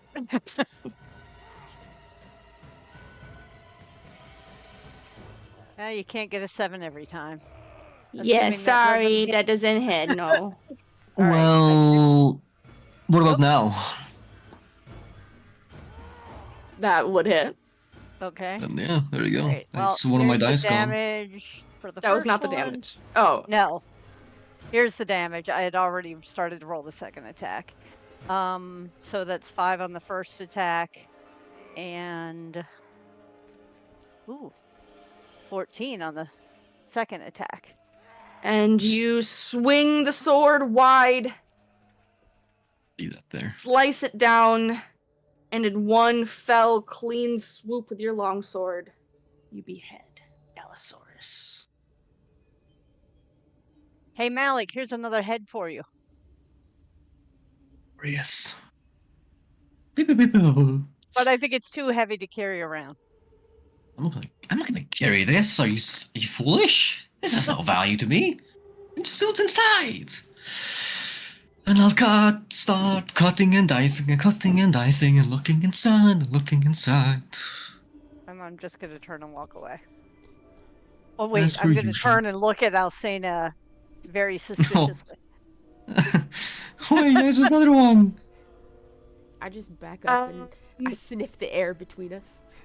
I'm kind of holding my sword like, do I need to hit this thing? I just back up. We just stare at each other. I Alright. slowly back away.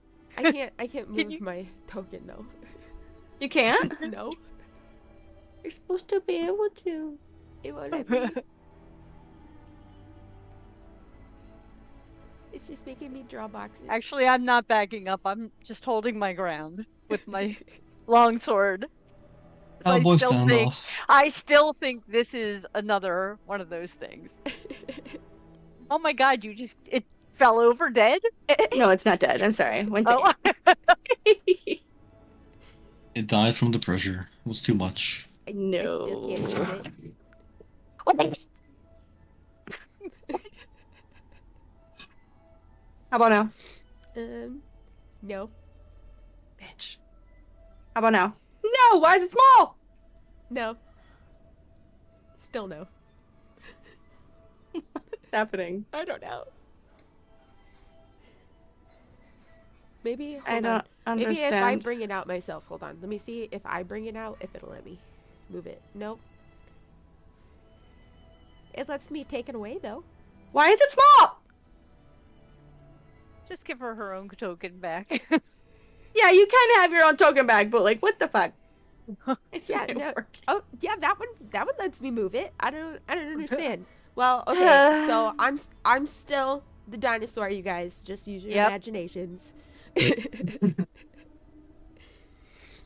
I don't know what I that is. am holding my longsword out to see what you're gonna do. I'm just gonna move my head away, and I'm just gonna go look around between the rest of these buildings. Just completely walk away. Still as a freaking dinosaur. Just chilling as a dinosaur. As she like stomps around, yeah.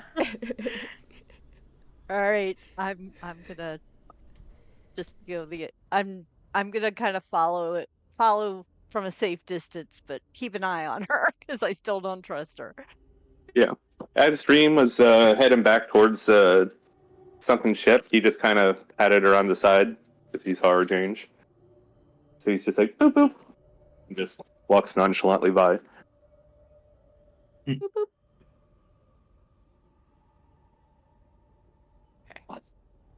Oh well. Oh yeah, hold on. Shit. Ritual casts. This. Little helper for this one. Okay. Double Malik time. Double You trouble. guys continue to walk around, though nothing else jumps out at you. Though you do see, there is a giant metal pitcher here off to the side that has been fashioned into a house that is complete with doors and fancy lattice windows. Inside, the aroma of herbal tea and forest pine surrounds you all, those whom decide to go inside. There's a tall ceiling that reaches 30 feet to the very top of the pitcher, and a small table is set in the middle of an otherwise empty main room. And on that table is a delicious-looking chocolate truffle on a plate. Why did you do this to me? Who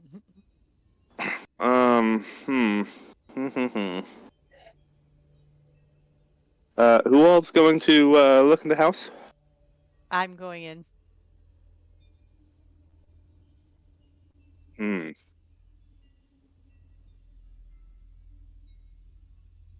Right now, I'm going to pretend that you are blocking Dream's view of the truffle. Well, in that case, I'm gonna reach out and take the truffle. Well, no, it's on a plate, you said? It is. All right, I am going to pick up the plate.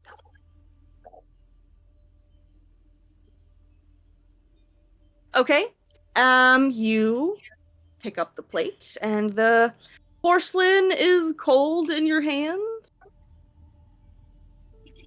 But otherwise seems normal. I'm gonna sniff it. It smells delicious and chocolatey. I'm gonna What is... I'm gonna taste it. Just pop it Okay. right in my mouth. Yeah.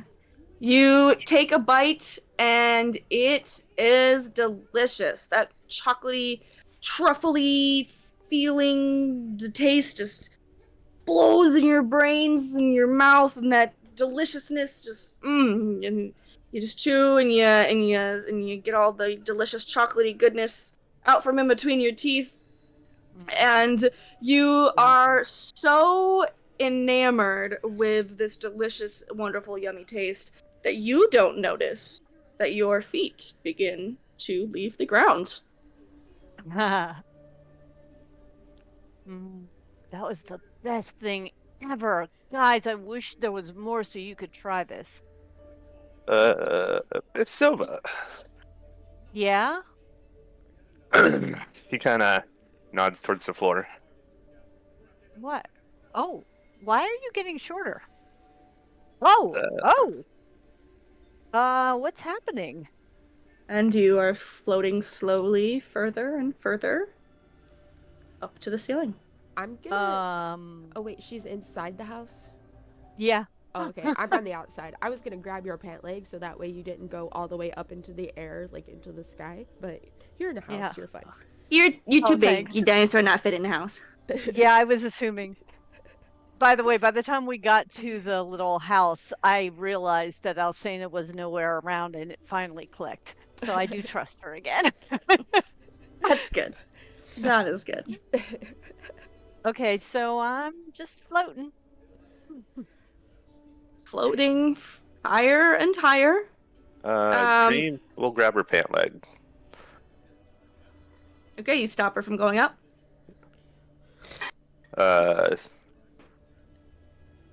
Yes. You feel his claws grasp at your ankle right at the last moment, just as you're about to go out of reach, Oh, thank you. and begins to tug you down.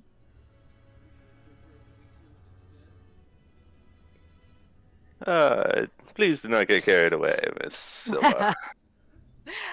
Thank you, kind sir. She feels kind of buoyant. It's almost like you're holding a balloon in your hand. And despite pulling her down, if you were to let go, she would immediately begin to float up again. I'm a bit of an airhead.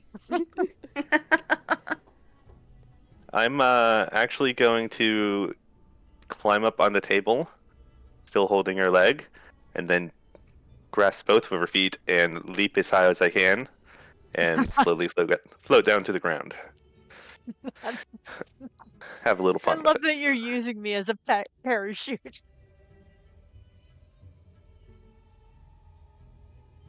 After a few moments, a minute, in fact, Silva finally begins to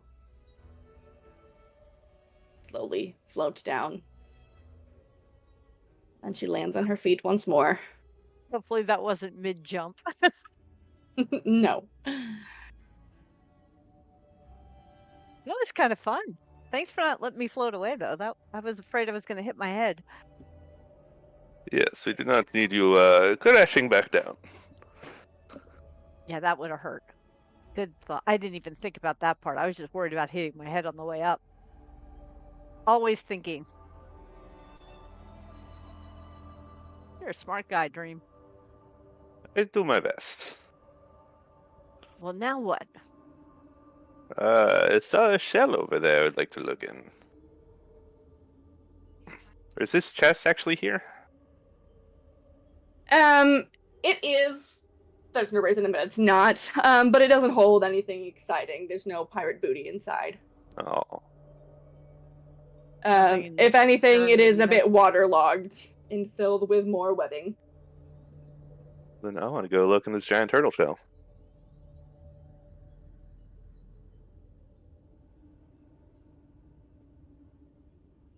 The little shell is empty, a bit damp, no turtles inside. And it sits next to a strange creature of gears and metal that is all tangled up and restrained in the web.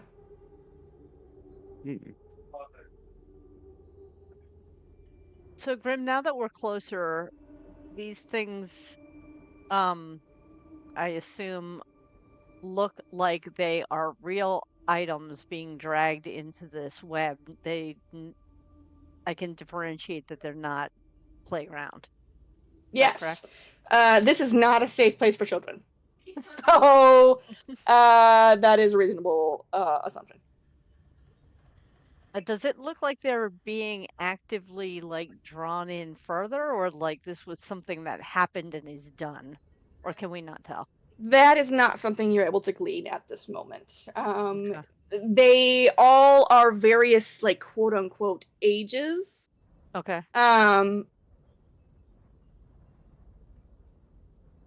But so like the farmhouse is, you know, maybe 50 years old where it came from the time that it was built. The ship is quite old. The castle is probably hundreds of years old. Same with the pyramid. But you probably can glean that they haven't been here for 100 years or so. You know what I mean? Okay. Nothing else of interest popping out in the area? Not immediately. No. You've taken a look at most of the things that are loud and proud, and nothing else has leapt out at you. Just got this, you know, this big, massive stone pyramid rising above the rest of the surroundings.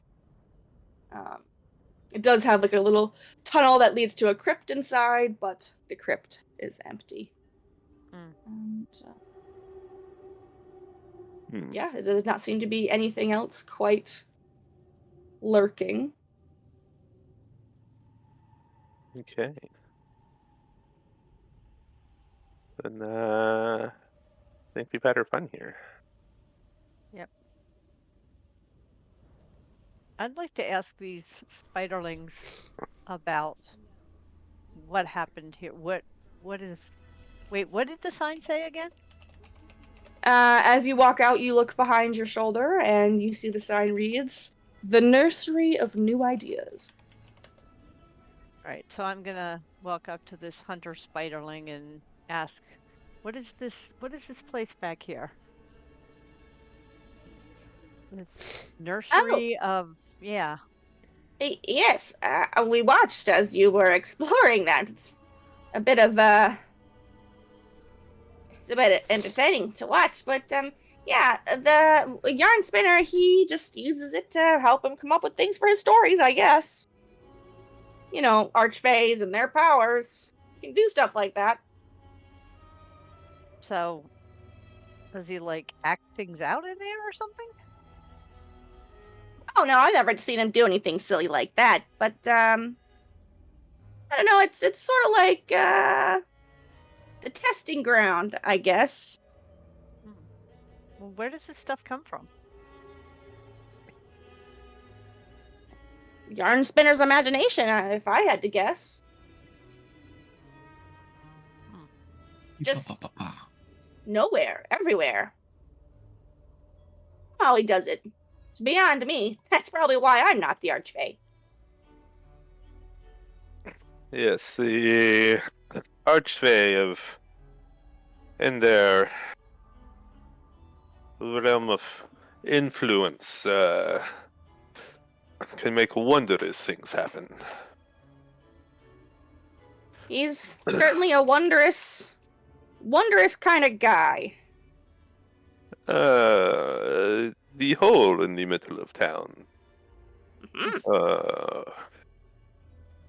What happens to anyone that wanders too close?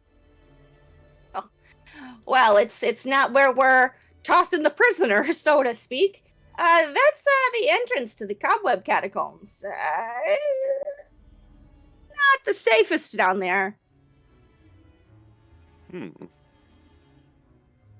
It's where foul ideas get thrown out. That is good to know.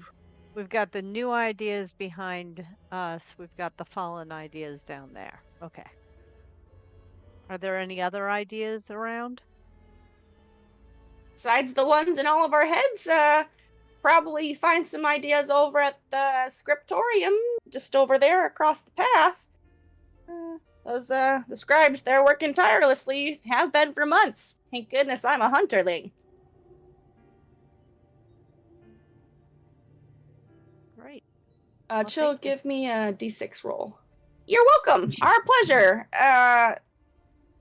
Maybe be a little bit more careful. You guys looked like you were kind of taking a beating there for a second. Yeah, thanks so much for the help. Yeah, or the warning, even. If you didn't want to help, you could have warned us. Not to worry. Nothing bad happens here in Fable Rise. Clearly.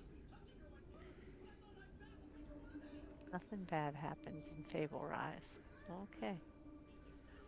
Chill, Malik, you manage to very carefully remove the hide from this Allosaurus, as well as you are able to carve out 3 Allosaurus rations.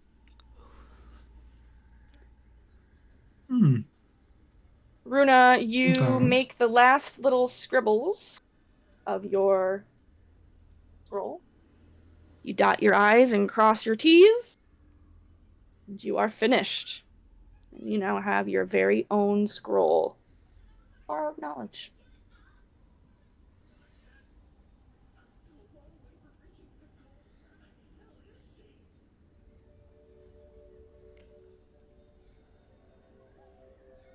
Do you bring it back to Grim? Or is Runa dead? I didn't. Yeah, never mind. If you're talking, Okay. you're muted. Runa's dead for now. She hasn't quite finished the spell. Yeah, I guess not. All right. You all do what now? Everybody keeps talking about the scriptorium place. Maybe we should check that out. Yeah. Sure. I'm assuming it's one of these big buildings over here to the left. Yeah, they said just across the way. Don't know which one though. So the one oh hold on. Like one of Jump, these. jump, jump, jump.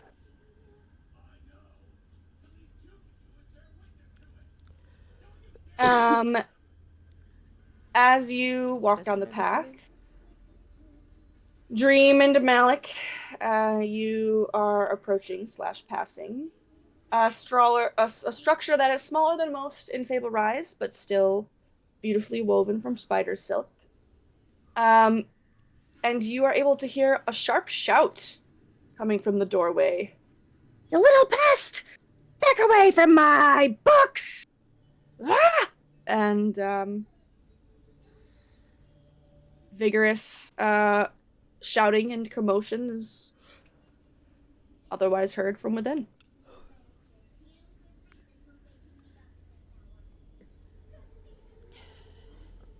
All right. Head on inside. And we are going to take a brief 5-minute break. Okey-doke. We're going to go for another hour. I wanted to give us a little bit longer of a session because we were gone for so long. But I just need to get a little drinksy poo and go to the bathroom. All right, see you in a minute. Okay, all right. Try to get Runa on the line as well.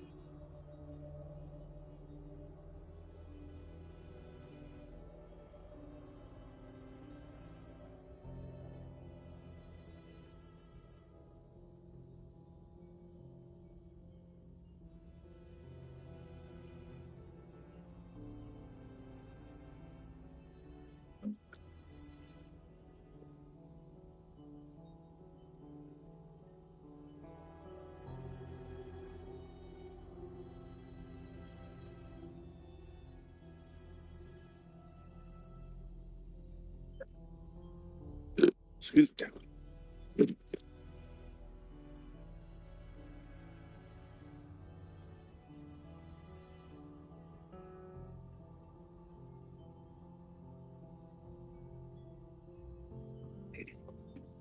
I just realized, Dream, that means you're not going to have your visual backup for spooky, scary stuff. What's that? Well, now who's going to tell you if they find anything suspicious? Oh yeah. Oh. Runa is typing. Runa, stop typing. He's alive! Oh. Yeah, because either out of character, I've got two theories. One, this place is secretly evil, and or maybe not evil, but Fae do make deals, and so maybe like in order for Yarn Spinner to grant protection, it takes memories, or they somehow lost them to those catacombs.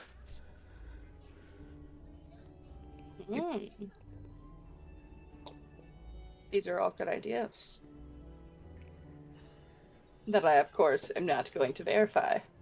I know. Why would I do that? Token they Look at this little guy. Look at his little glasses. Because as So I said, steamed.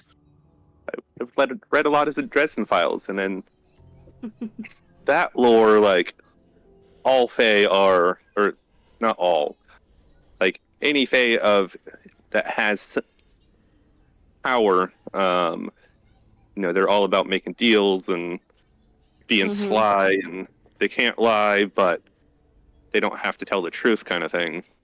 Yep. That's very true. I haven't read those yet. I still need to. They're so good. And I know it's kind of metagamey, but I know like this is much more of a whimsical version of the Fae for the most part. Mm-hmm. I mean, I would say that people are lying if they say they never metagame. Everyone metagames like a little bit unintentionally. Yeah. But it's just kind of the name of the game. But I think it's just fine. But it is quite whimsy. Yes. I mean, they did fight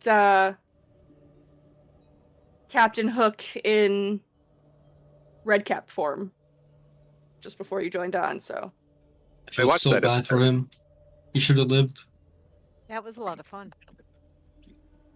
As Redcap actually appear in the Dresden Files, which is how I knew them, and if Oh, I had that's been funny. part of it, would have told everyone like, hey, their caps are red because they dip them in the blood of their fallen victims. So each and every one of them that has a red cap is a full-blown murderer. Full blown. Malik doesn't know that, but he has the hat. So, not just weird occasionally. I mean, Malik is also a full blown murderer. Nuh-uh. I mean, aren't we all? A little bit. Nuh-uh. I'm Every just a one little of us has science guy. killed them. Somebody. But they weren't human, so, let's not get too ethical here. I guess. I guess animals. Slaughter them like animals. I guess. Skyler. Evil. No. I'm a good guy.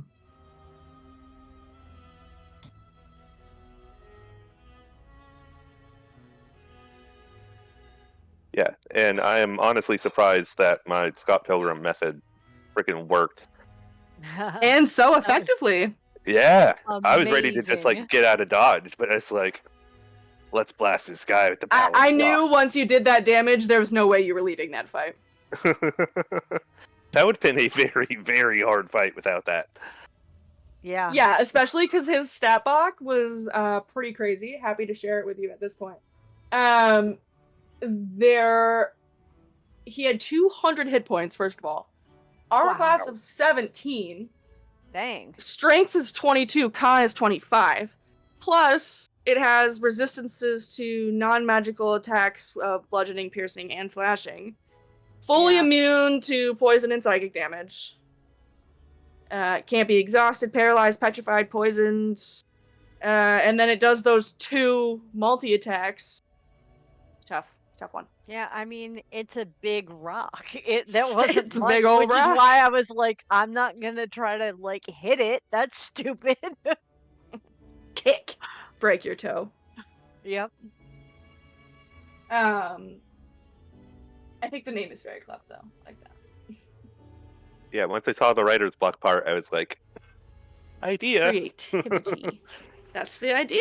You're supposed to think of fun little ideas like that. I couldn't come up with Yeah. anything for the other two besides the ghost insult. You'll get there. Alcena, are you back with us? Yes, I am good. Okay. I'm here. All right. We will continue on Me until too. 10 this evening. Runa. Runa is alive. Runa Yes. moved for token. Hello, I Runa. am here. If you prefer to type, that's fine. as you It guys, got me one of those candies. oh yeah, those are good. As you guys begin to hurry inside, as upon hearing shouts, inside you see a frustrated spiderling scribe wielding a quill like a sword against a shimmering, wriggling wormy. This creature screeches at you, its antennas twitching as it inches towards a teetering stack of books. Scribe looks at you all as you step in and waves a leg at you frantically. Well, don't just stand there. Help me get rid of this thing before it ruins everything. What is this? You don't know. You've never seen this creature before.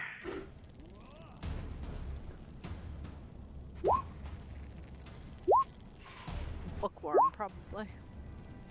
And I have a fun fact to share with you.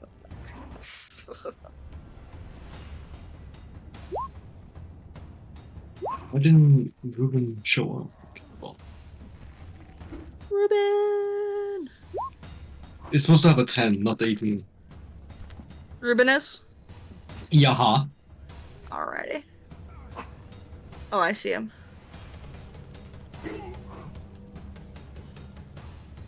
Alright. Didn't- Alcena. It's fine. I am looking. Hold on, I'm so sorry.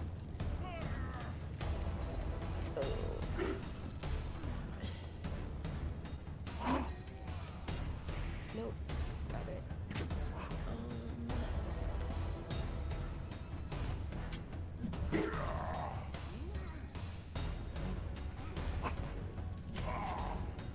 I am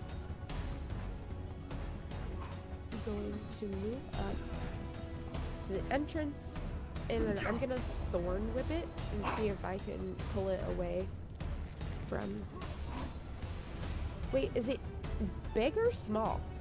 Is it like huge? This is a large-sized creature. Giant. Okay, yeah, I'm gonna try and thorn whip it. Okay. That is... Oh, wow.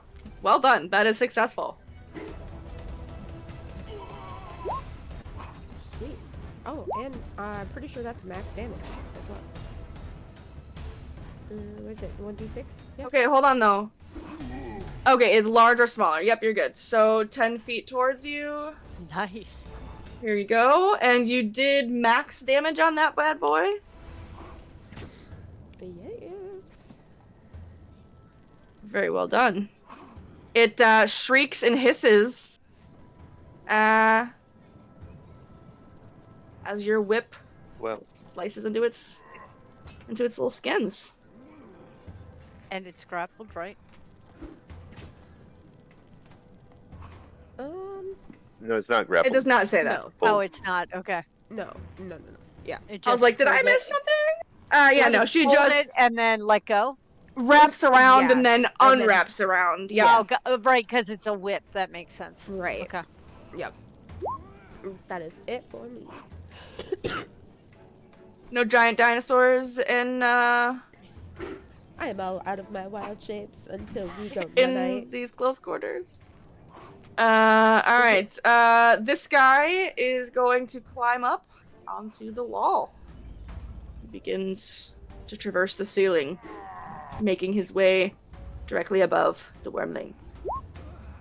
Dream.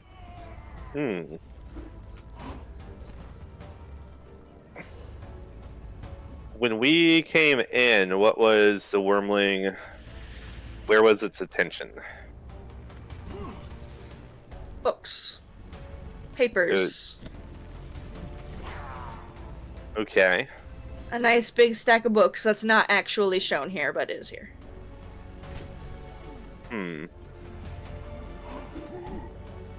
I kind of wanted to go with another creative idea. Huh?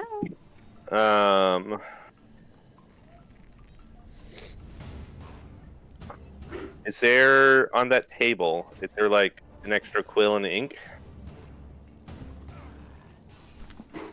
Yeah.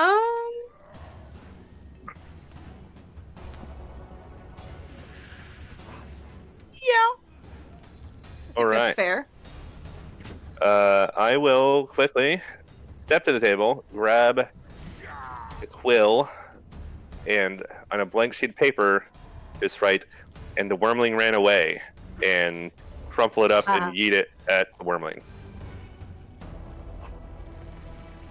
I love that so much. Please have one of your inspirations back. No. However, the paper ball flies just a little bit, a couple feet ahead of you, thuds harmlessly into the creature, and rolls away to the floor. Oh, it's worth a shot. Like this.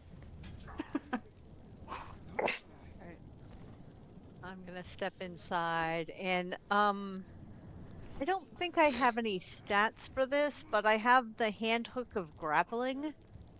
The only note I have is it can grapple up to 2 creatures within 5 feet. Would you allow me to grapple a large creature with it? I don't think so. Okay. Worth asking. Yeah, not in this instance. It's a pretty big creature. It's unusual. It has an exoskeleton. Okay. Then I will attack it with my longsword. Well done. That's a hit.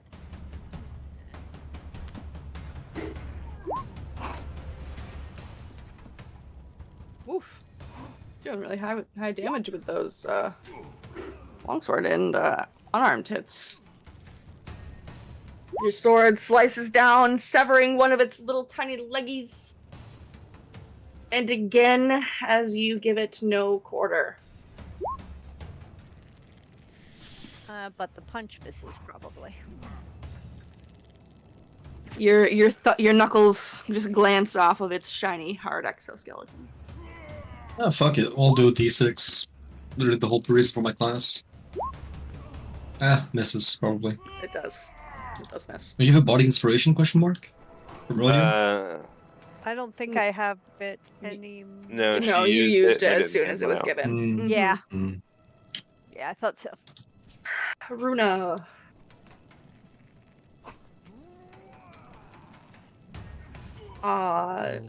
Wizard. This bug is gonna be Bug.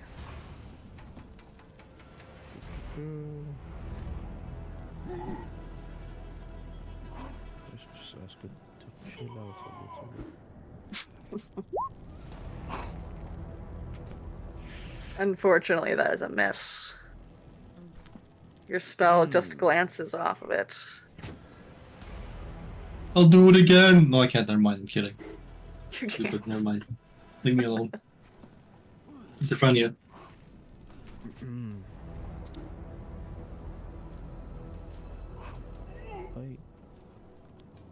I want to hit, so I will use my inspiration. Okay, let's do it again. I only have one.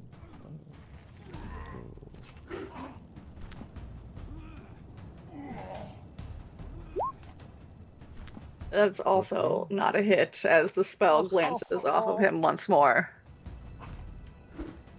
Again. That was so close. So close, but so far. That's all I got. Ah, well. Malik. Oh well.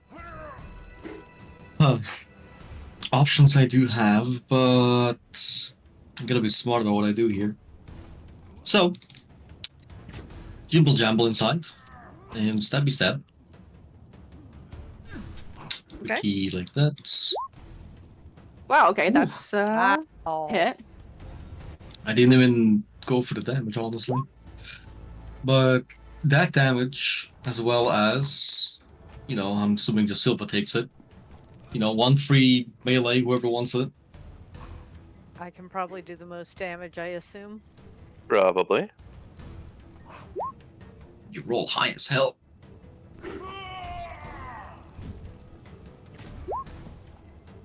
Well, it's also a D10, which helps. Oh, max damage.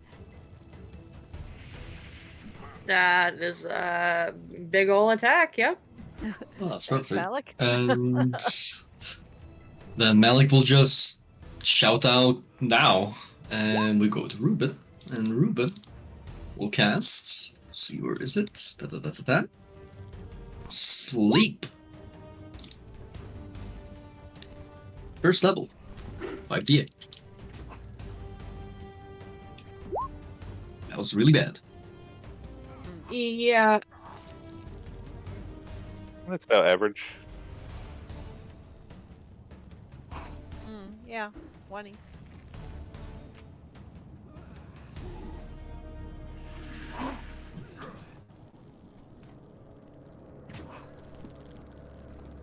So It basically, does say current hit points, not Yeah. actual. Yeah.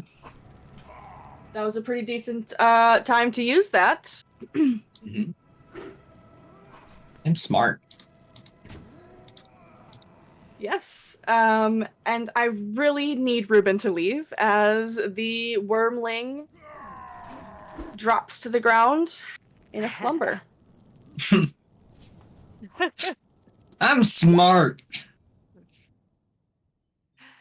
I don't even You're think you have to lucky roll anything. it rolled bad in initiative. Oh, What would it have done? yeah. Well, it lasts Terrible 1 minute. Things. So while it's asleep, well, fuck it, I'm gonna tie it. What am I talking about? I'm being too nice. We'll just say everyone squash at the same time. Ready action, blah blah blah, auto crit, blah blah blah. And everybody just like curb stomps the worm. Well, yeah, if Why anyone not? has something against it, it's just like we could just say you do it instead of having us roll 4 different things. Yeah. Mhm. Yeah, no, that's fine. Kill the creepy crawly man. Yeah. Stampy stab, stompy stomp. Yeah, I And- had a momentary bout of consciousness, but then I remembered it was a disgusting worm. Yeah, fuck those worms. And as you guys turn this little worm into this big worm into a pile of mush on the floor, the scribe crawls down from the ceiling. Oh, thank you, thank you, thank you, thank you. Oh, we are infested, I tell you, simply infested. We've had problems with the occasional bookworm or two in the past, sure, but gosh, nothing like this. This is terrible. But, gosh, thank you for your help. Yes. Help. Anyway, the process starts again.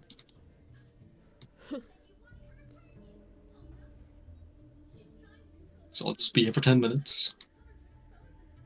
Talking to myself.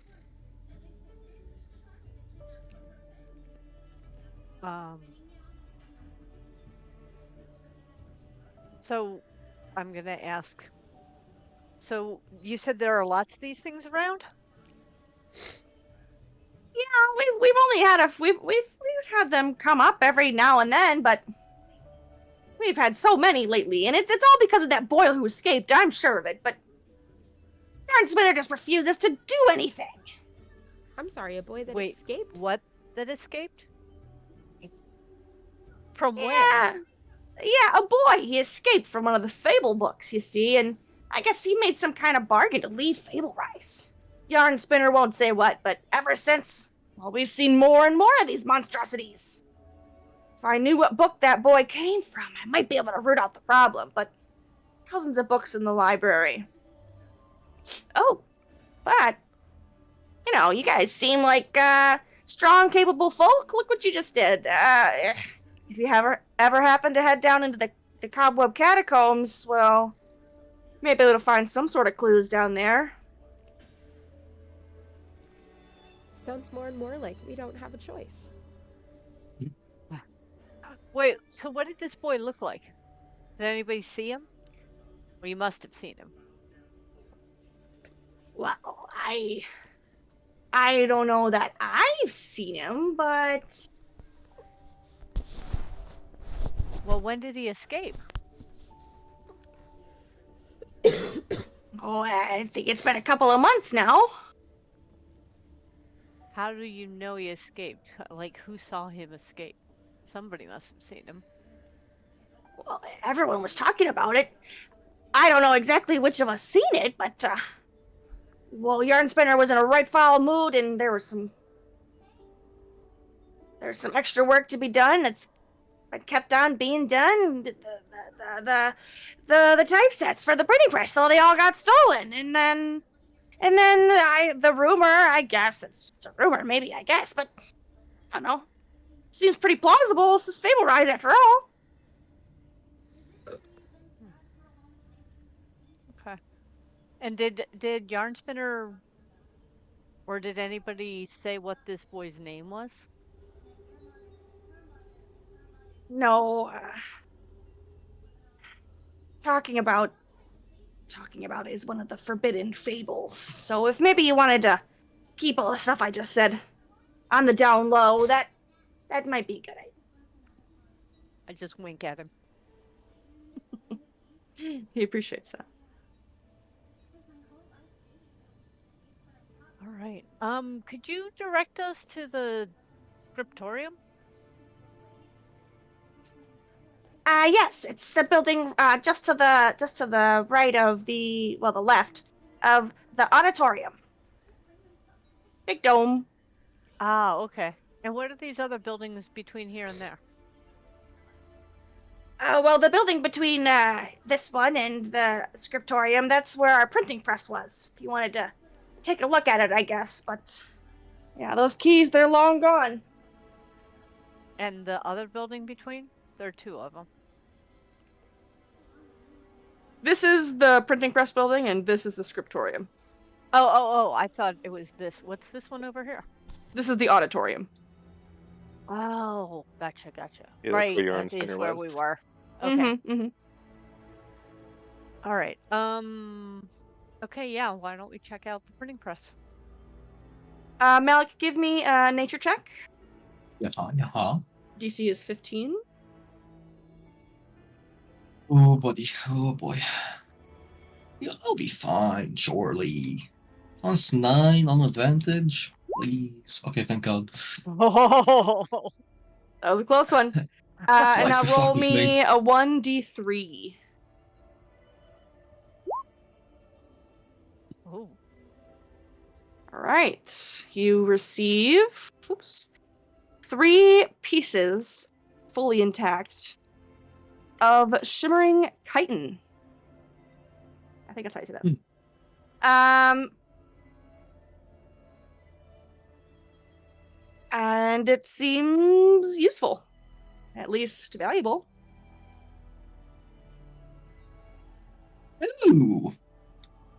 And it's I would very like that. useful. I would like that. Okay, Malik 2, bye-bye. Hippity hoppity, that's now my property.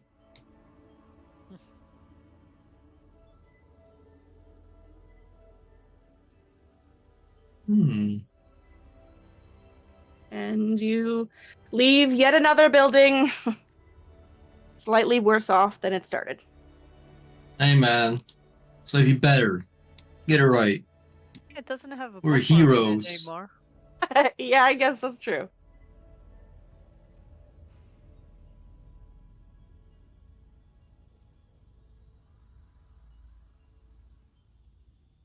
Do we head inside?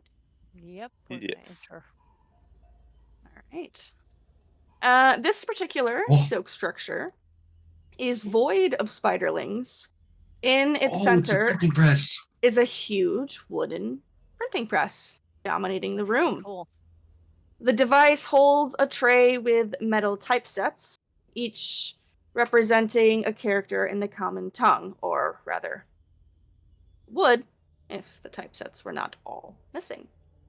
Against the right-hand wall are 2 barrels with a rather dark stain around the base. 1. Do I recognize it? That's the little Do you alchemist recognize lick what? everything on the little thing on the floor, the little droopy The doop stain? stain. Yeah.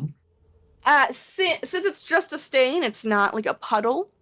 It's kind of difficult to determine what exactly you're looking at. It's very What about dark, lick very it? black. Ew.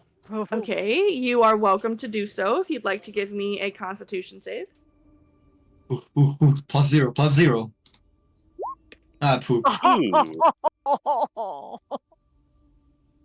The moment your tongue touches this spider silk floor, the taste is like nothing you've ever put in your mouth before, and whatever the substance is, it is revolting to you, and immediately you purge the contents of your stomach, I go to slip the shop. leaving an additional pile of deliciousness, and Oh. you lose 3 points of health. Okay. I I lean stand back up. and say, "Ew, you got it on my boots." I stand up, I brush myself. I have no clue what that is. But that is my dinner. Or was. Now it's for the flies. And nature. Just put it back inside. No, I don't think that would go so well.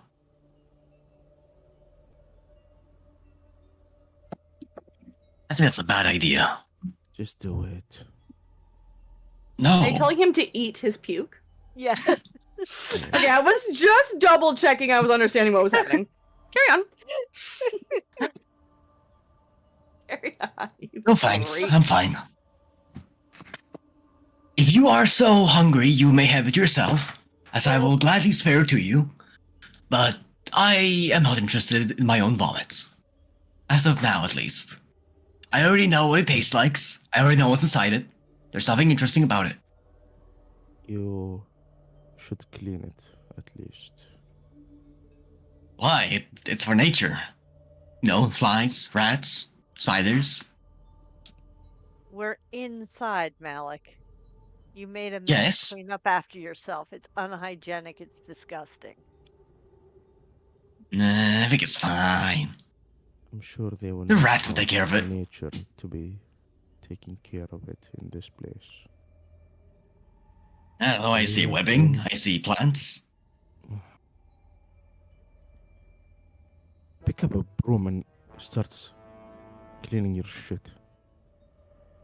If it's really such big a deal, he'll just... Oh no, he doesn't have that anymore. Ooh. Okay, plan B. No.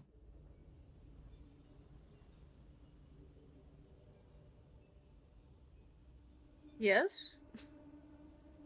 No. No. Okay. You're disgusting, Malik. We put up with a lot from you, but this is really gross. And Amen. I'm getting a little tired of the, oh, he's just Malik, he's just weird. Like this, okay, this is a health hazard. You tried to walk around with bloody gore all over yourself, which endangered all of us. You've got to be part of the party if you're going to, you have to compromise. You got to do what you need to do to get along if you're going to be with us. At least that's how I I'm feel. not dirty. The ground is dirty, I'm not. How do I clean? You're inside. If you were out in the woods, leave your puke where it falls, but you're inside a building. Do you not understand are the right. difference between those? I shall wait outside then. I give up. Is this what they call weaponizing competence? Let's start cleaning it. Prestidigitation. Yes. Yep.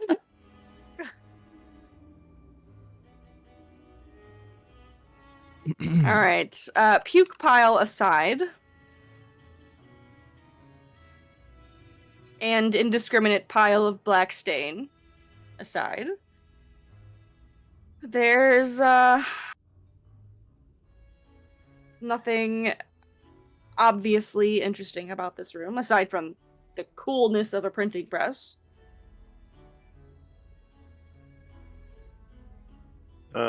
Dream is going to investigate the printing press, just trying to figure out. He's never seen one before. Trying to Mhm. figure out how it works. Yeah. How it may have, um, you know, where is it going with this? How it works, and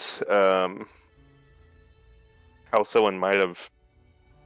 I don't know how they work personally, so how they might have gotten the typeset out and messed the whole thing up. So a printing press, it works by placing ink from like a raised surface.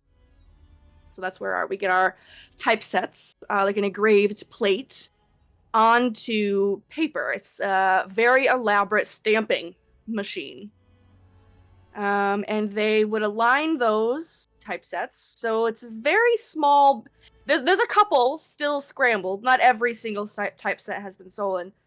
But they are very small little keys that have collections of letters, single letters, that sort of thing on them that will be arranged in these different little slots.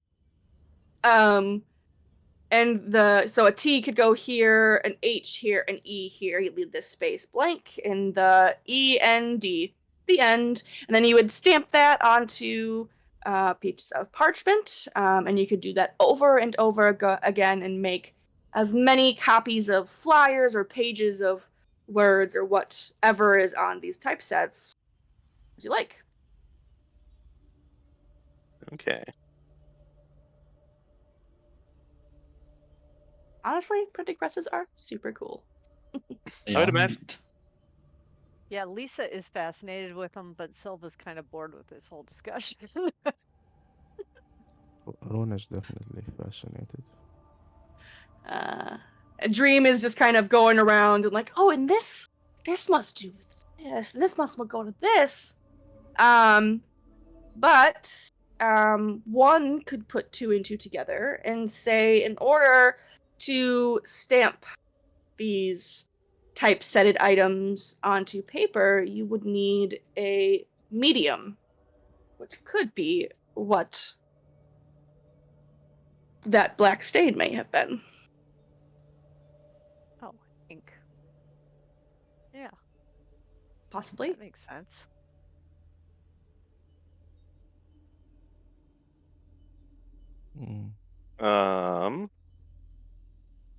So I'm guessing this back wall is where they organize like the different letterings. Yeah, seems like a valid assumption. And the part that's missing, is that like the plate that you put all the letters into, or? A large number of letters. Okay. You will see that most of the alcoves on the wall are empty. Oh.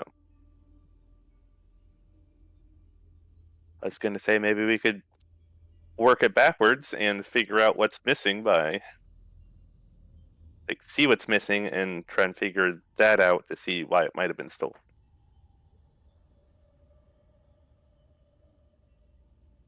Okay. But if most of them are missing, then that will not work.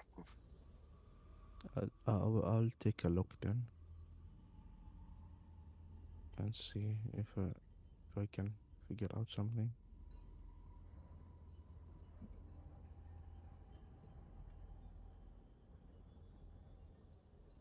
All right, you want to make an investigation check? Yes.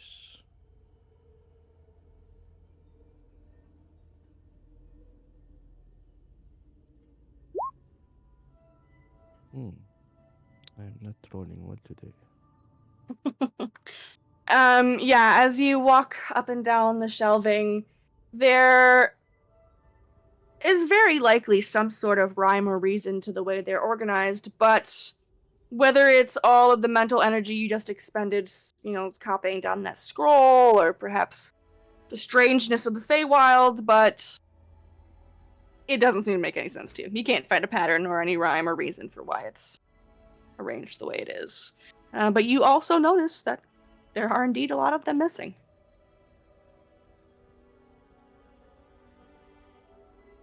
You're supposed to be our smart one.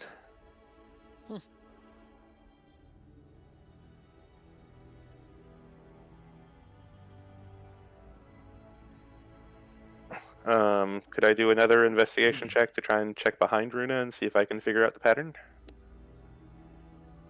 Do I only get the one original for the press itself? I'll give you the same opportunity. Yeah, to look at the shelf. The printing press and the shelf are definitely different sort of contraptions. Hmm. Oh, much better. You feel like you're getting the hang of it, but because there are such a random collection of letter groupings to make the typesetting more efficient, there just become too many different ones for you to keep an order in your head, and because so many are missing, you have large gaps in your equation here. So unfortunately, you as well, you could not write out which typesets exactly are missing. Okay.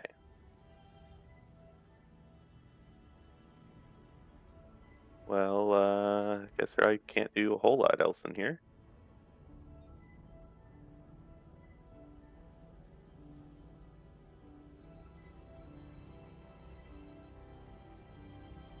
I'll start meandering toward the scriptorium. Okay. You do indeed carry on then. Malik's just sitting cross-legged outside in the web, Yeah, just messing around with the things he got. Twiddling his doing his thumbs. best to be on his little best behavior. Yeah, looking down this deep hole into nothingness, getting ideas. Of course, of course. You enter, and the open door to this little structure here reveals bustling activity. As you can see, 8 spiderling scribes working non-stop, tediously, copying books and manuscripts page by page. And in the corner, a large hourglass is keeping track of the time, while a supervising scribe is barking out orders. Keep writing! Tired? Switch hands! These books aren't gonna write themselves!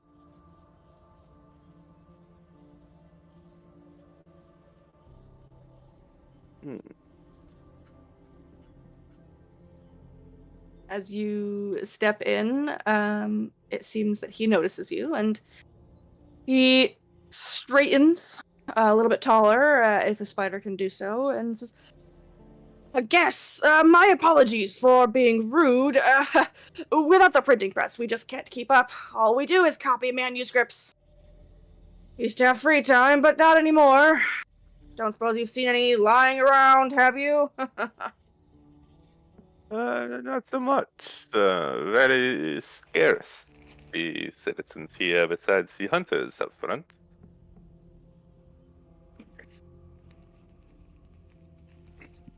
So what is the urgency for copying all these books? Well, it's our purpose. It's what we do here. If we do not write them down, they'll become lost. We don't need to fill up the catacombs faster than they're naturally ought to fill, so we do as we're bid. Yarn Spinner wishes us to write. Well, we shall. So, are you making copies of the same books, or are you writing down a new story in each book? Both things are happening here, Your Majesty. Though there is only so much creativity that can be done in a day, so some of the books are fresh, and some of the books are copies of the fresh books. Some of the books are copies of the old books. We make sure that there's something for everyone. Keep these stories alive. Why is there such a need for so many copies of books? I mean, who's reading all these books? Who is demanding all of these books every day? Oh, aside from Yarn Spinner himself, oftentimes those who visit Fable Rise would like to take souvenirs with them, and you should provide them with books, stories to the multiverse, that sort of thing. Well, half the books in Candlekeep's fiction, where do you think they come from?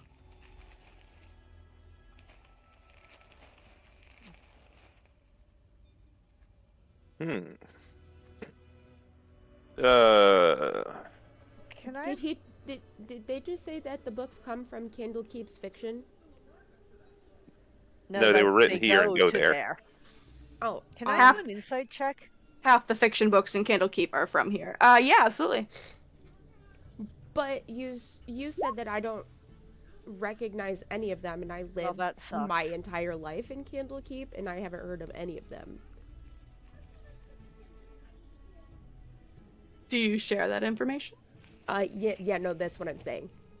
Okay. I'm saying that to the group. Oh, I grew up in Candlekeep. I eat, sleep, lived, and breathed Candlekeep books, and none of the books in the library that you supposedly write are in actual Candlekeep, so I'm a little bit confused. Trust me, books are my thing. I know books. I can tell. Look how smart you look with those glasses. We have that in common. Well, that makes sense to me, if I'm being honest. Though I can understand how it would be confusing.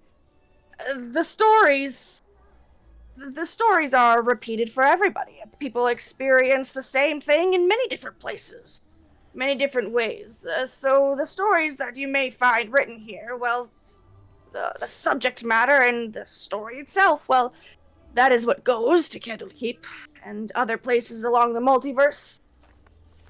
But that does not necessarily mean that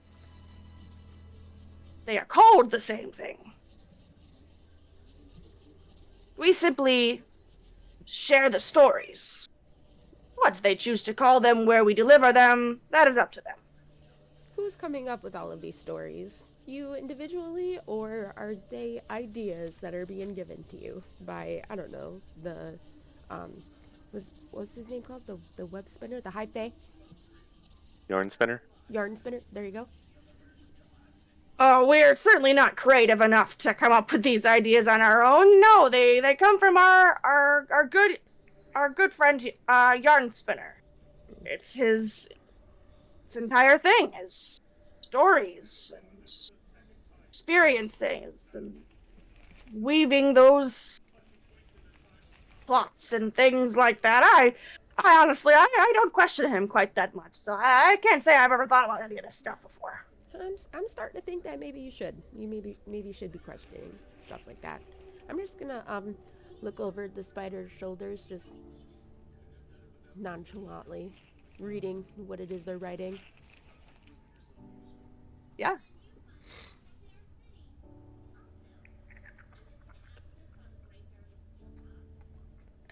You walk through and you spend a few moments peering over one of the spider's quote-unquote shoulders. And you are reading, and from what you are gathering, the book that this particular scribe is writing about is a story about an awakened pig that is saved from slaughter by a friendly spider who writes nice things about it in her webs. And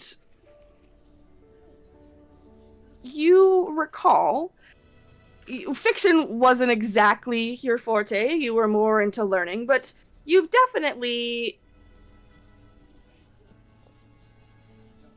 have heard of this sort of like plot before. But it definitely was not called what you see it titled here, which is Claretta's Web, and which is one you remember seeing in the library.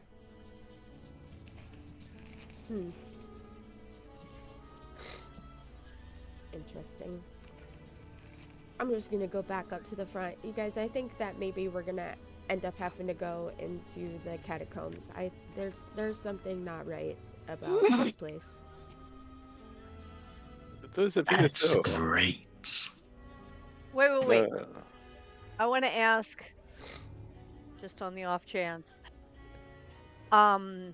did we get a name from the spiderling we helped? It was what was his name? The one we helped with the bookworm. I don't think you guys ever asked his name. Yeah. No, but I saw it. It was Vulgate. Thank you. I knew it was something about Latin.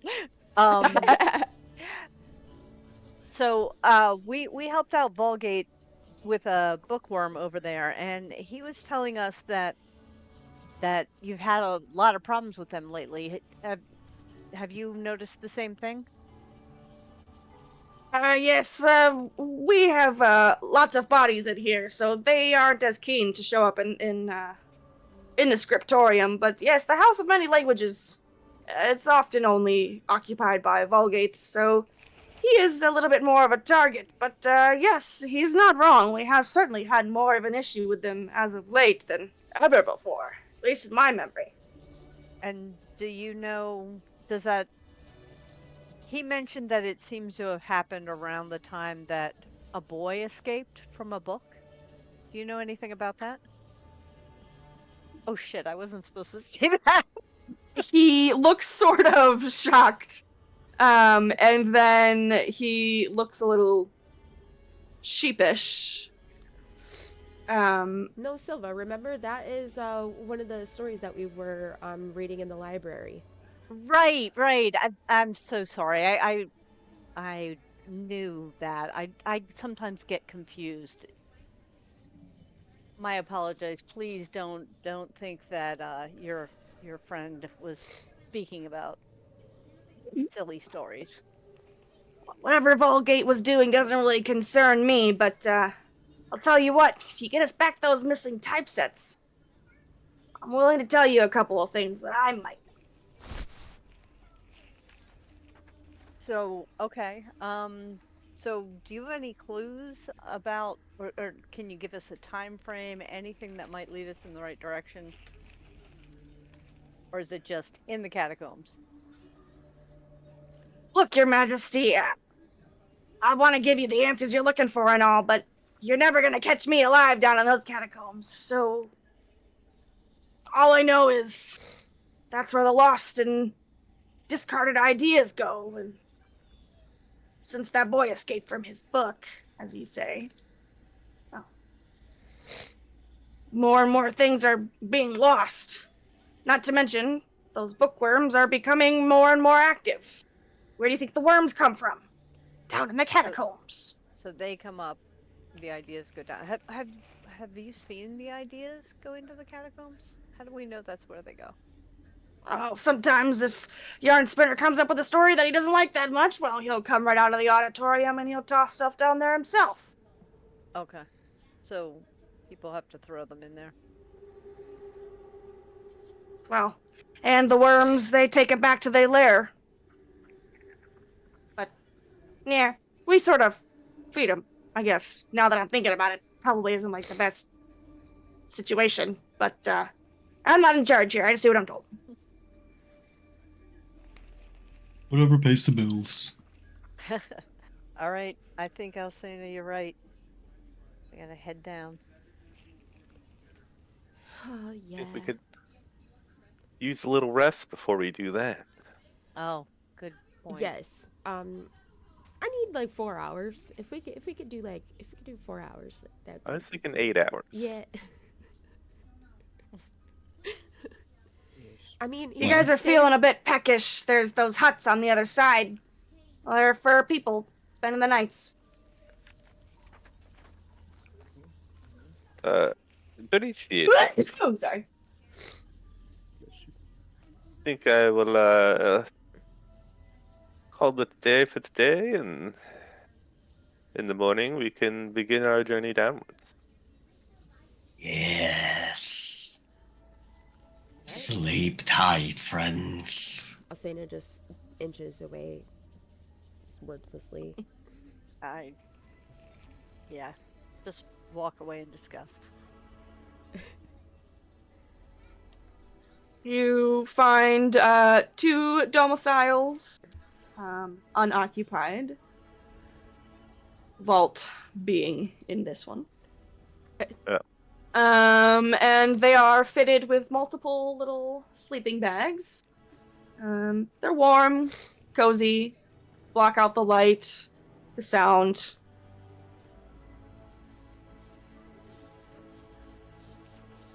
Well, And good for sleeping.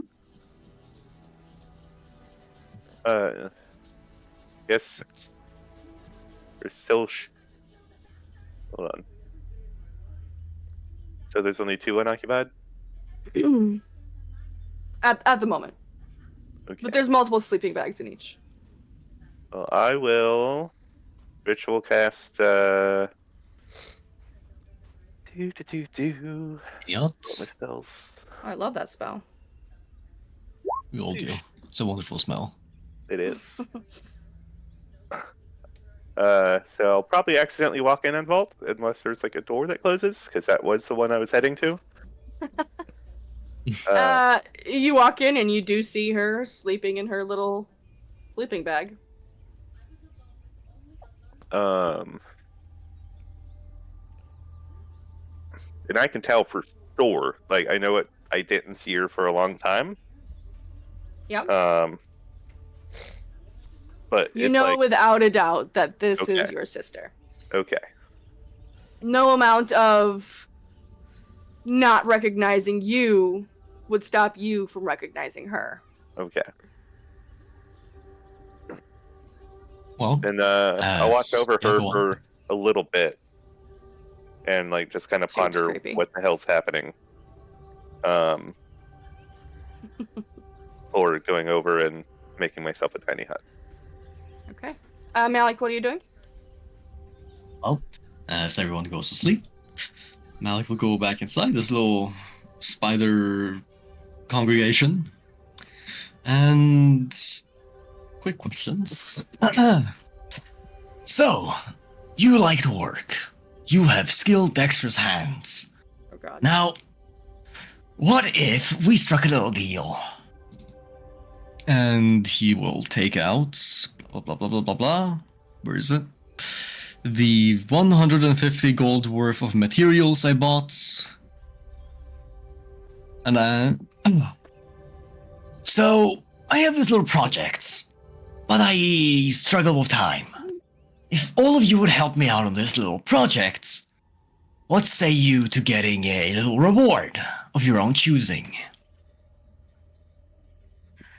Look, buddy, I'm happy to entertain whatever it is that you want to talk about, but right now we don't have time for anything other than copying down all these stories. Now you get those typesets back, we have a lot more free time. Well, maybe we could talk about what we do in our free time. Okay, fine. I suppose I'll find just the little pieces, little bricks and toys. Now we can talk real business. My little subjects. Anyway, Oh my god. boy, oh boy, oh boy. Excuse me, Catman. Room for one more? Yes, please come in. Litterizin and sleeps with his eyes wide open, sitting on his ass and staring. Breathing He's doing heavily. the Mallory. Sick. Yeah. I guess Silva- Ruben just chills. Silva has decided that she's not going to sleep right now. She's fine. She doesn't need to recover anything, and she's just feeling really icky right now about Malik. So to be clear, you choose to not long rest. Is that going to give me a level of exhaustion? Yaha. Not yet. Oh. Then yes, I choose to not long rest. Okay. And I'll also kind We'll of hold keep on an to that. eye out just to make sure that those who are not in the tiny hut are safe. Because I'm not feeling comfortable in this place. And I think that's what's making me so like freaked out about Malik more so than I normally am because I'm just feeling a little unsettled by this whole area. Then you add Malik on top of an unsettled feeling. Yeah, no, for sure. Exactly. So my tolerance for Malik's a little less than normal. All right. All of the rest of you, as you all rest for the evening, your minds are filled with especially vivid dreams and memories of your time at the Witchlight Carnival and in Prismeer. The world blurs, and all of you find yourselves standing in the peculiar square of Terrace Town again, though something feels off. The buildings are slightly crooked, their roofs curving like waves on an ocean. The cobblestones beneath your feet shimmer with a faint, iridescent glow, rippling as though alive. Ahead, the tin soldiers are marching, their movements exaggerated and almost comical, their joints creaking with a strangely melodic rhythm. The helmed horror looms behind them, but its armor glints like polished silver, rather than the tarnished steel that you all remember. And instead of its usual menacing presence, it seems almost bemused.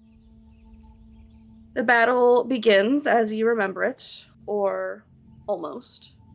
Malik strides forward confidently, but instead of his usual tools, he's wielding a giant quill, sweeping it dramatically through the air to strike at the soldiers.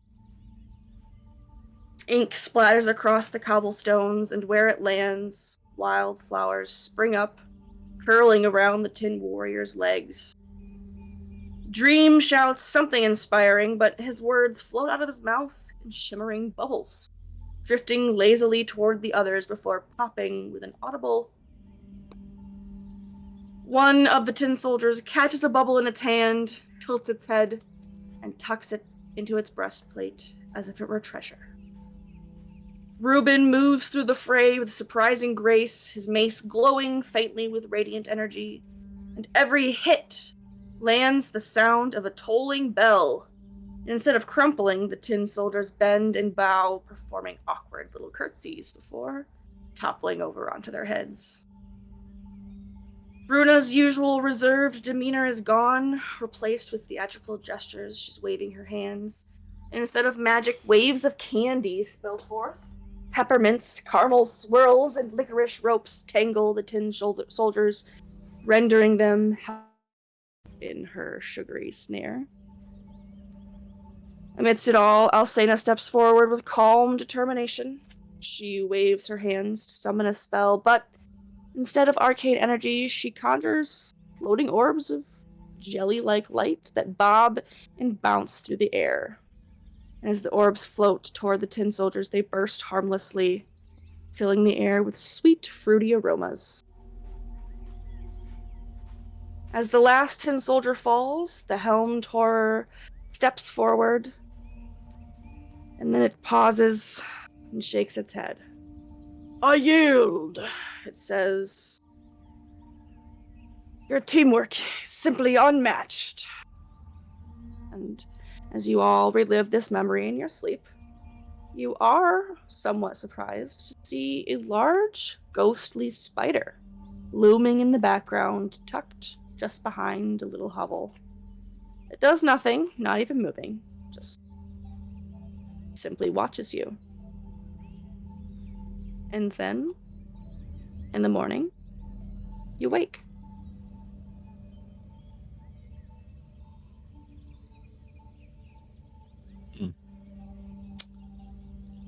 We get a long rest. We do get a long rest. Awesome.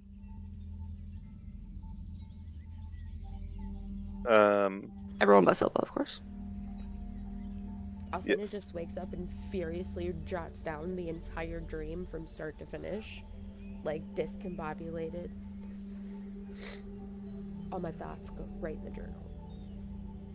As you are writing, Alcena, you get to the part of the battle where Malik begins to step forward and wields his giant quill, but just as you're about to write his name, you pause. And you just can't remember it.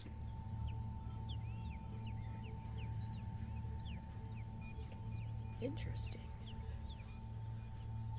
You make a little scratch, perhaps, carry on, and you get to the part where Dream is about to shout something inspiring, but bubbles come out of his mouth, but gosh darn it, you just can't remember his name either.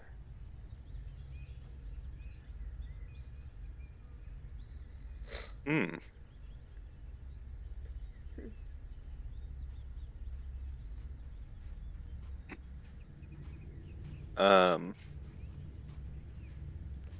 When I pop out of the hut, is anything different?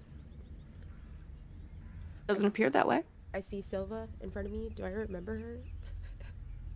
You remember her, but as you walk out of the hut and down the path, and you lift a hand to call out, "Hey, Silva!" You go, "Hey!" And by George, you can't remember her name either. Morning, Alcena. Oh, yeah, morning. I am... As she says your name,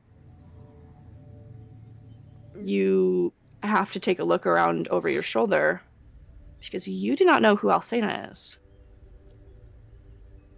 Oh, I'm sorry. Who? Who do you mean? Alcena. That's your name. My name? Yeah. I don't think that's my name. I've never heard that name before in my life. Okay, so what's your name? You know, I don't know how to answer that. All right, do you remember where you are? Oh, yes, we're in Fable Rise. Okay, do you remember me? Even if you don't know my name? I know your face. And you know that we're traveling together, and do you remember the battles we had yesterday? I believe so, yeah. Yep. I remember. I just, why can't I remember your name? I don't know. I had the craziest remember? dream. Oh, see, that's what I was talking about last night. Remember when I said I wasn't going to go to sleep here?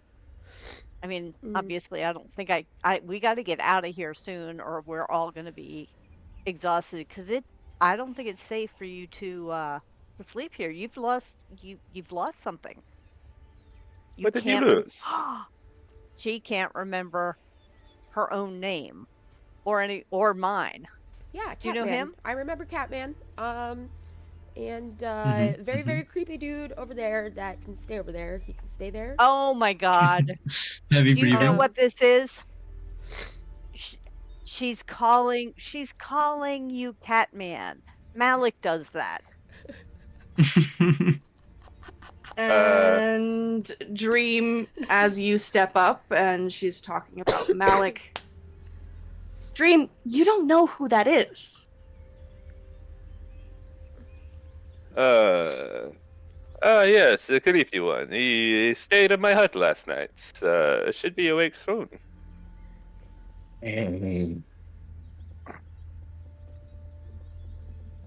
Yeah, but I know that I know you all, but I can't.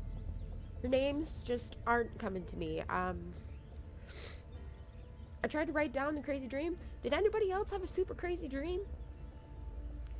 Yes, very strange. I remember, a battle with the Tin Man. Yes.